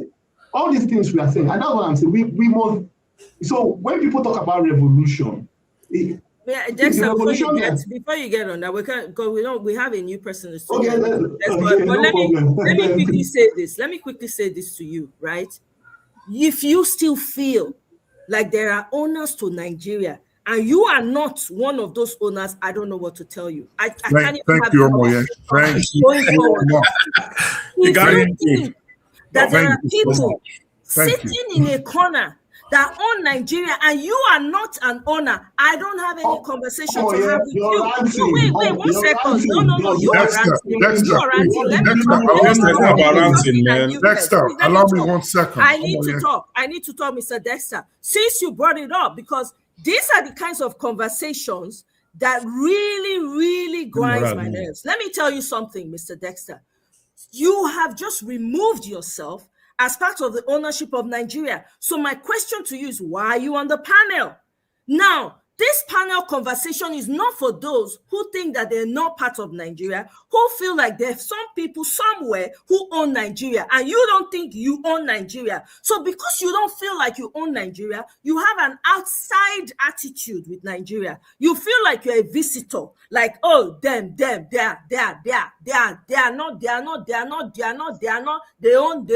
own. That's the narrative they've given you, they sold to you, but it is in your subconscious. I don't think that way. I own Nigeria. Nigeria is my country. Nobody here is more Nigerian than I am. I am coming to take what is rightfully mine. What do you say? Are you ready to take what is yours? Or do you want to sit on the sideline and talk about history and talk about what has not worked and talk about people who get on podcasts and talk? When are you going to talk your own solutions? How you're going to bring it about? What is going to happen? These are the questions you should be asking, not dwelling in the past. You can know the history as much as possible. What has the history done for you, for your future self in Nigeria? If the history had done so much, why are you not in Nigeria? Why are you not a representative from your state or your local government? Why are you not in the Senate office pushing policies that will work for you? Why? So please, let's not do this. Again, maybe you were not here when the show started. We're talking solutions here. I am not Dr. Damages. After I leave, you guys can go back to your regular programming of talking about history, what's not working, what's working, who blame who this, do this. I'm not interested, Mr. Dexter. And it's not about you. It's not personal. I don't have anything against you. I don't know you. I'm just telling you how I feel about this. Nigeria is very personal to me. I carry Nigeria for head. Okay, women are dying every day in Nigeria. Children are dying every day. You think I have time to be talking about what history did? No. I'm talking, knowing the history, what are we going to do to fix it? If everybody has to go their separate ways in the end, so be it. But let's start by fixing it. Please, let me come to the new person, then you can talk if you want to talk. And the Movement Radio, welcome, sir. Long time. Omoye, my apologies. Please, can you put me back? Omoye. Okay. Welcome, sir. Omoye, God bless you. I have vowed never to come on this program ever again. And even before my vow, they have blocked me because they are afraid of the truth. They blocked Alaba Ferreira. I can't comment. My comment can't be seen. My messages can't be seen. It's okay. They're just acting the Nigerian leadership script, which is what they are. But you're a very truthful woman, and you have come here today to tell them the truth. I hope the men here will rise up to be men and listen. You see, Nigeria has only 3 problems, not tribal, not religion, only 3. 1, our collective silence. 2, the enemies within. And 3, the ruiners. I am not interested in the ruiners, because if the enemies within are identified and castigated, our collective voices will rise and the ruiners will run away. But the problem is a lot of us work with the system and they don't even know they are working with the system. So when they kicked me out here and blocked me, we started the movement radio. This is because we know that it is the minds of our people that is in bondage. And if we can free their minds, the rest will follow. Because the biggest chain the oppressor has against the oppressed is their mind. And a lot of people historically didn't start in 1960, it didn't start in 1914. It started 450 years ago when they came to our shores. You see, the education they gave us, our parents, I can go on and on. That lady, Farida Bemba Noberema, gave it all in her paper she submitted to the international community of what it has led us to be zombies. We have become zombies in our own land. And until the chiefs rise up to be lions, nobody's coming to save us. Nobody. Trump is not coming. Nobody is coming. And all these educated people who speak big English confuse the masses, confuse matters, muddled up issues, rather than be the hope, the candle, the light that will change our people who are in darkness. They become the shame and the betrayers of that country. But we're not here to talk about that. We're here about solution. Solution is what you're doing. Solution is what every educated Nigerian should be doing. Enlightening the people, enlightening the masses, educating our people, freeing their mind, making them, changing the narrative so that they know how powerful they are. How powerful we are. Because we don't know our strength. We think the ruiners are the powerful ones. They have no power. Your mics are on, please. Okay. Mr. Alaba, go ahead. Okay. Good. Yes, can you hear me now? Yes, if we use our power, these ruiners will run away, but there are too many enemies within. And there are some of them with you on this panel. They come every day. They think mourning and ranting is the solution, as long as they can point a finger at somebody. As sad as the news is, Tinubu is not the problem of Nigeria. It's just a symptom of the problem.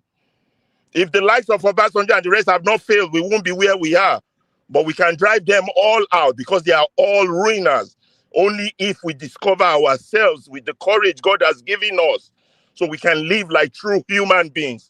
All these cowards that come on the here thinking they are superstars because they have a microphone, talk garbage, muddled up issues. I like the way you dealt with them today. God continue to bless you.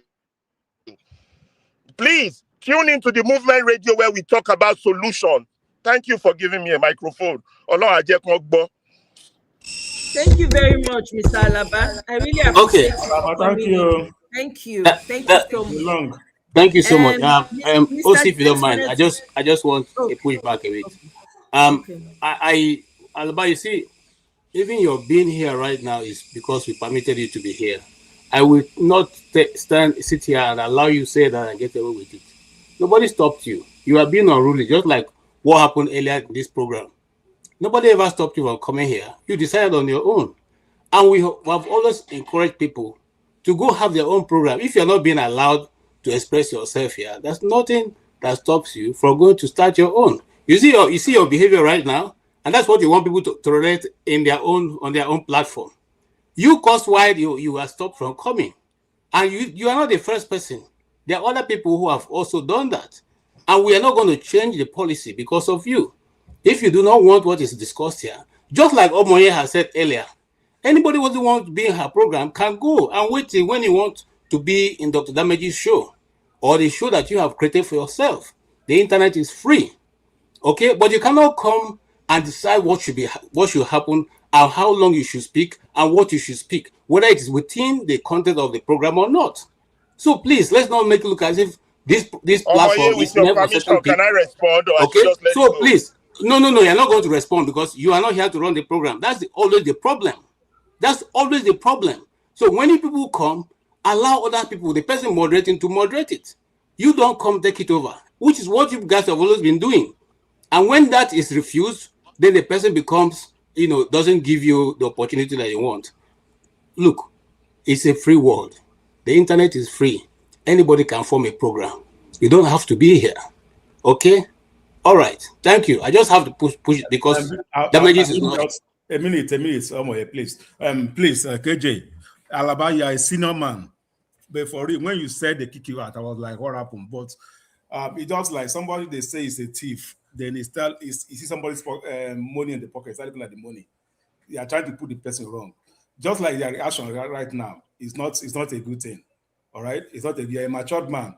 He was talking, he didn't, he had right to reply. The reaction, if anybody want to be against kicking you out, the reaction, you are proving them right. Because the reaction right now is not proper for a senior man. Mr. Uzo, sorry, guys. Regardless, Mr. Alaba is still my brother. I brought him up. He requested the mic and I pulled him up. So whatever issues you guys have with the programming, please, can you guys talk about it after me? I've gone because, I just came here to host on behalf of Dr. Damages. So please, let's just leave it as it is. Mr. Ferreira, I know you want to respond, but please, Ejosa, there's no need because I really want us to stay on the issues with the time I have so we can move forward. Thank you very much. I appreciate that very much. Yeah. Mr. James. Thank you once again. I'm sure you can hear me. Yes. Good. I want to draw our attention to something. During the Abacha's administration in Nigeria, when the June 12th Wahala was on, a number of Nigerians were, should I say, they mind the African countries they go to because there is a law in Nigeria which makes it criminal for anybody to conspire against the government of the country.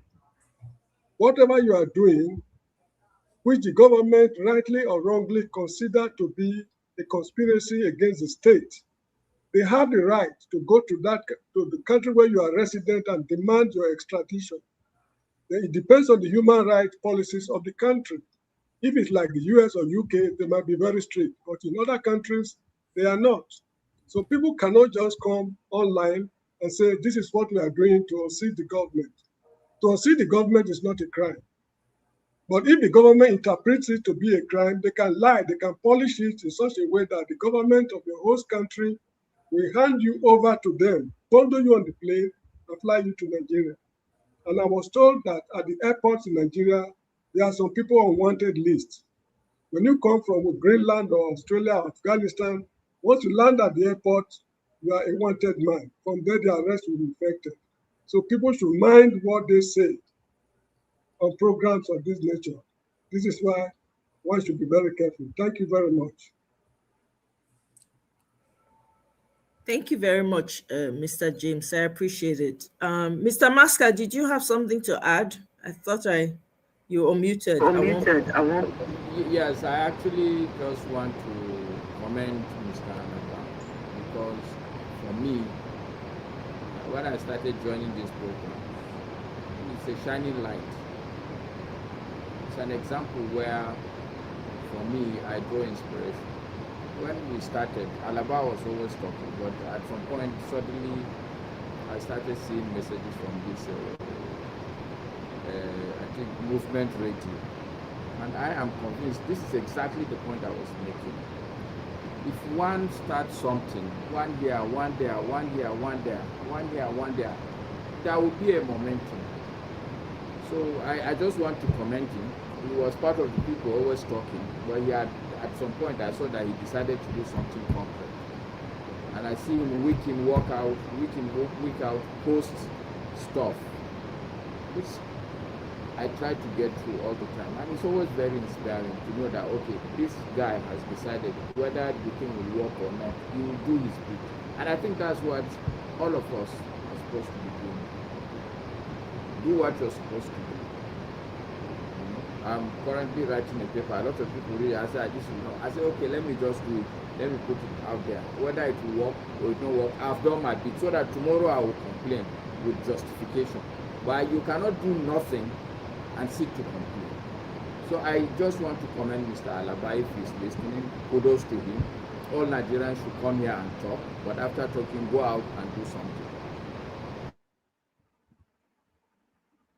Thank you very much, Mr. Maska. Well said. I mean, I know Mr. Alaba Ferreira. I know him very well. You know, I've been to his channel as well. He's doing good work there. He's doing a lot of good work. So this is all it's about. You know, I'm sure even though the back and forth you guys have here, I'm sure you guys will sort it out. That one no concern me. Wetin concern me na Nigeria. How we go to fix that country? Now that one be my biggest. Now that one be my Achilles heel. They call am. Where they speak that English again? Now that one. So I think it's a good place to start wrapping it up. Because I think you guys have another show after this, right, Mr. KJ? I think there's another. This show is enough. I don't know if we're going to hold another show. Okay. No, I was just because I know that normally you guys will have something afterwards or so. Yeah, I will see how that rolls after you end. Okay. So I think this is a good place to start wrapping it. I want to say special shout out to all those that have given me super chat to, hey, Dr. Damages has raked it. I don't know how to pronounce the name. Mihu Ibe. Thank you so much. I really appreciate it. Mr. Pansad, Guy Walele, everyone that gave a super chat. I don't take it for granted, guys. Thank you very much.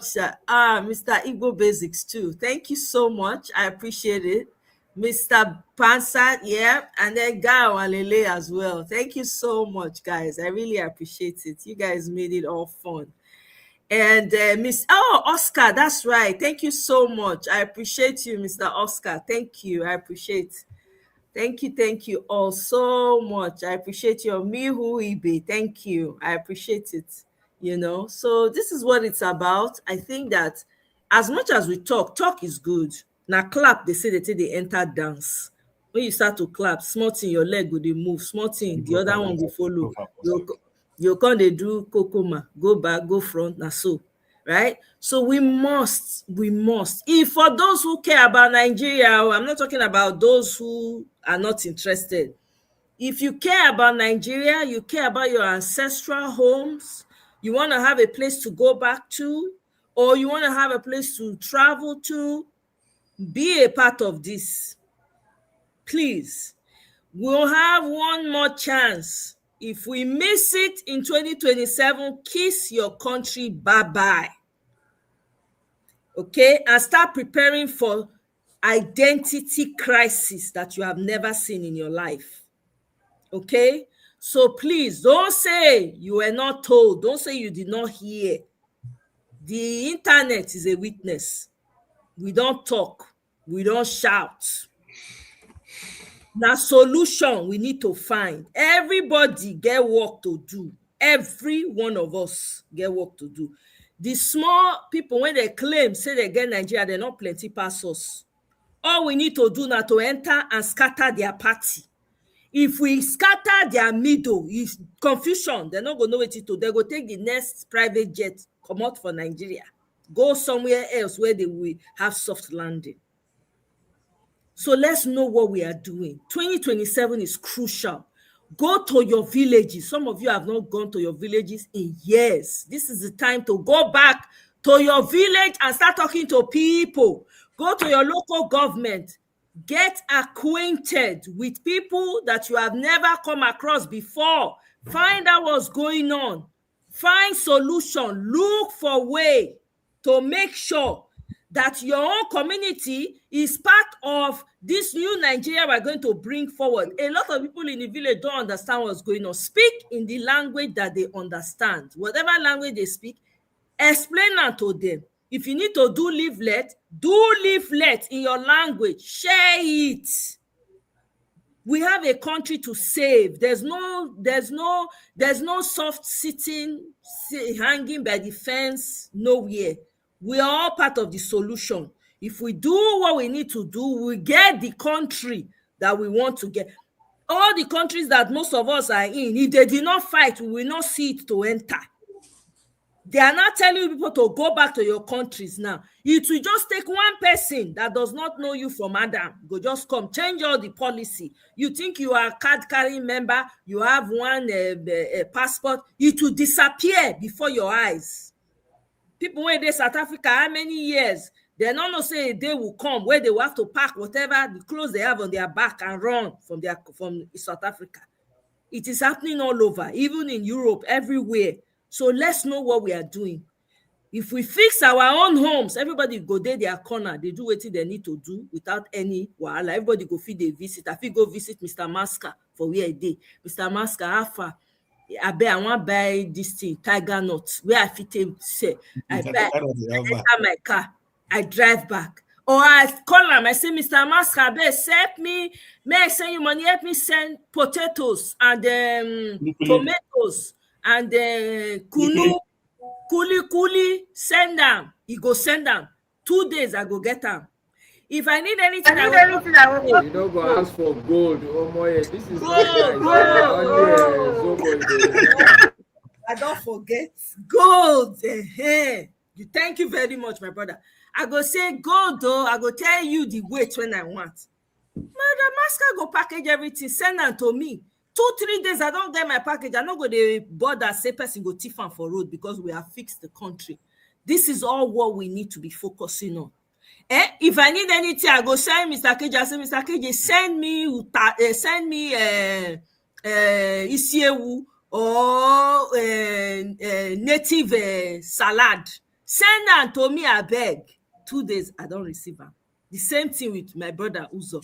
The same thing with Mr. James and Mr. Dexter, right? So we all have work to do. We all have work to do. We got to get busy. No time. So with that, I hope you guys have a wonderful rest of the Saturday. Stay cool. It's very hot where I am. Stay cool wherever you are. Drink a lot of water. Keep yourself hydrated. Thank you all so much. Mr. KJ, thank you so much. Mr. James, thank you. You came in early to assist. I really appreciate. Thank you very much, Mr. Dexter. Mr. Uzo, thank you for all the points that you noted. The flagship, thank you. I have written down stuff that I'm going to run with myself. Mr. Masker, thank you so much, guys. I really, really appreciate. So everyone in the chat, thank you. So now here we go wrap up. I'm going to be giving you a show to host. So we know what will be coming. Are we going to petition the damages to be giving you a show to host once in a week? Whether after this one now we come back, I don't know. I don't know. You know, I have offended a lot of people. No. You've done nothing. You've done very well, and that's the way the program holds here. It's a place of ideas, and we never turn down anybody who has an idea, even if it's against the idea that the platform tries to uphold. And so when people make that kind of comment, it becomes a little bit degrading for those of us who spend a lot of time here.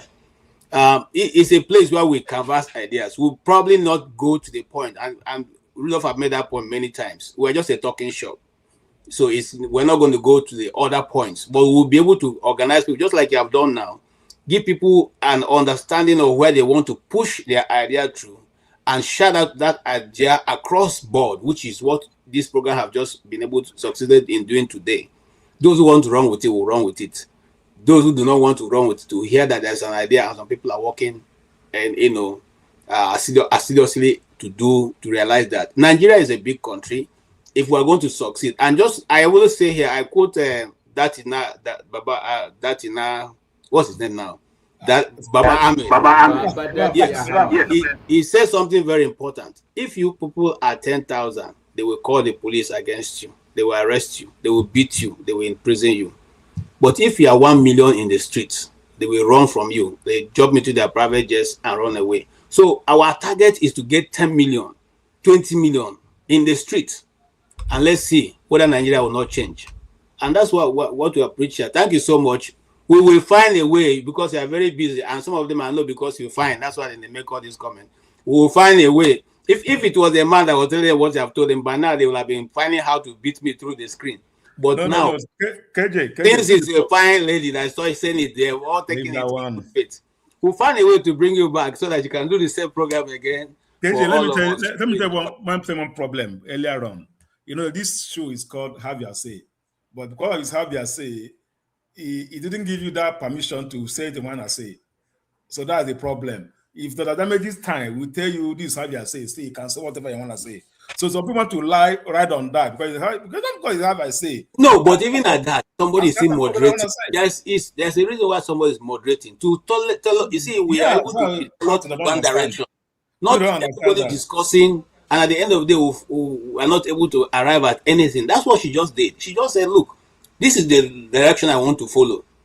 And you can't go to an interview in CNN and the person is asking a question and you say, okay, no, I don't want to answer from where you're telling me, I want to answer from there. It doesn't happen anywhere. That's why it's called a program. It's being produced. Okay? And she has a mental, hold on, sir. She has a mental picture of what she wants to realize on the program. So you can't come and begin to tell us, what happened for Nnamdi Azikiwe time when she just says she doesn't want to talk about Nnamdi Azikiwe. I mean, how do you do that? Talk about the time she wants to start. And simple. If you don't have any point on that issue, say at this point, just like Mr. James used to say sometime, I don't want to talk about this topic. And it's okay to move on to another person. That's all I'm trying to say. Okay, but it's like me and you now, and a man to man, I will show muzzle, but now man to woman, now all no show muzzle. Thank you very much. Muzzle. All right, I'm Okay, go ahead, Mr. You have 10, 20 million people on the streets. Is that not a revolution?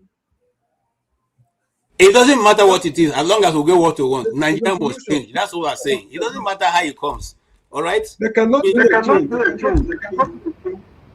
There can't be a change without a revolution. It's a revolution. What I wanted to talk about is exactly what James is trying to talk about, but from a different perspective also. What I wanted to say, KJ, I support you and I support Dati Baba Ahmed. But I think what Omoye and all the other people that have spoken well today, what they are simply saying is that we don't even need to get 10 million people out on the street. What we must try to aspire for, if you get 10 million people, 10 million Nigerians on that election day that are focused on election, what would be the word I will use? Election credibility. 10 million Nigerians focus on election credibility. They are not to come out on any street. If you get 10 million Nigerians to focus on that day on election credibility, all this story is Mr. James would begin to I think we're saying the same thing. Mr. James will come back. I agree with you. I'm just saying, but these lines are different. They are fine lines, but the difference is massive. If you're thinking of getting people out on the street, the risk is enormous. It will be a more difficult thing. The best we should aspire for is to get these 10 million people on that election day. That's what the gap is massive. If we understand and focus that, look, these are our options and we must go for it, I think a lot will happen. Mr. James, for starters, will be back from Gambia. Absolutely. I agree with you, Mr. Maska. Elect people that are committed to the credibility of election. That is the key word right there. 10 million people and say, no, the election must count. Our votes must count in all the polling units. Forget most of the polling units. Let me not say all. That's the revolution right there. That is the game changer. That is revolution without violence. I'm telling you. So that's the way. So 2027 is another opportunity, rare opportunity that is opening up. So the sooner Nigerians run with it, take advantage and run with it, the better. So let me tell you, come next year, our conversations will be different. Now everybody's going to be talking, okay, we're going back home and we're taking a group of people come together. We're taking this manufacturing company back to this village. We're taking this manufacturing company back to this other village. Everyone will be springing up with opportunities. That should be the focus. If you want to see a good Nigeria, envision it, see it in your eye. See it and perceive it and do your part to ensure that we arrive at that destination. So my people, thank you very much for joining me once again. This has been an amazing session with all of you. To those that I disagreed with, it's not personal. Ovie, if you like, cry me a river. Guess what? I don't care. When you have finished crying, you come and fix Edo State when you have finished crying. Okay? Come on, so no road. Yeah, you understand where your governor is embarrassing you all over the place. Wait till the corner. I beg you. So my people, let's call it. Are you a show? Maybe they go to church.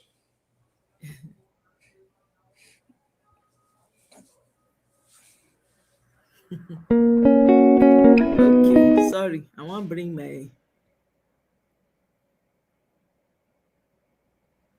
What's going on? All right, are you signing off? Can you continue? I want to play music. Okay. I beg. Can you? Yeah, I want to play music. That lady's are you hosting or not? Are you hosting or not? The lady with the guitar. I like her a lot. Okay. The lady with the guitar, I can't remember her name. I love her songs.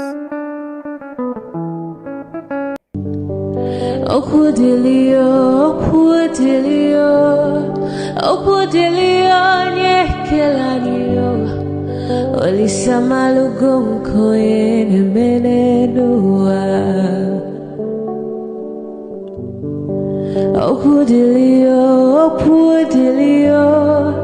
Okudilio nyekelanio Chukuna malugo yobia diocha Agaranya chogo kowe bili Agaranya chogo kowe rienio Owe chuku bezie chuku Nuche chukwa busigi fegemeo Nuche chukwa busia ifegemeo Nifo solo ne asi alibazie Owe bebe agaranya muliba Owe wuru agaranya mebibe solea Mano agaranya mua Owe afiozi enipakwa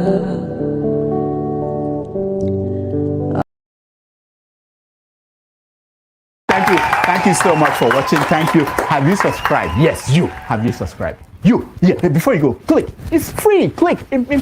Just that's it. Have you subscribed? You're laughing. Have you subscribed? Have you subscribed? Thank you. Thank you. Thank you. Hey, madam. Thank you so much. I can see you.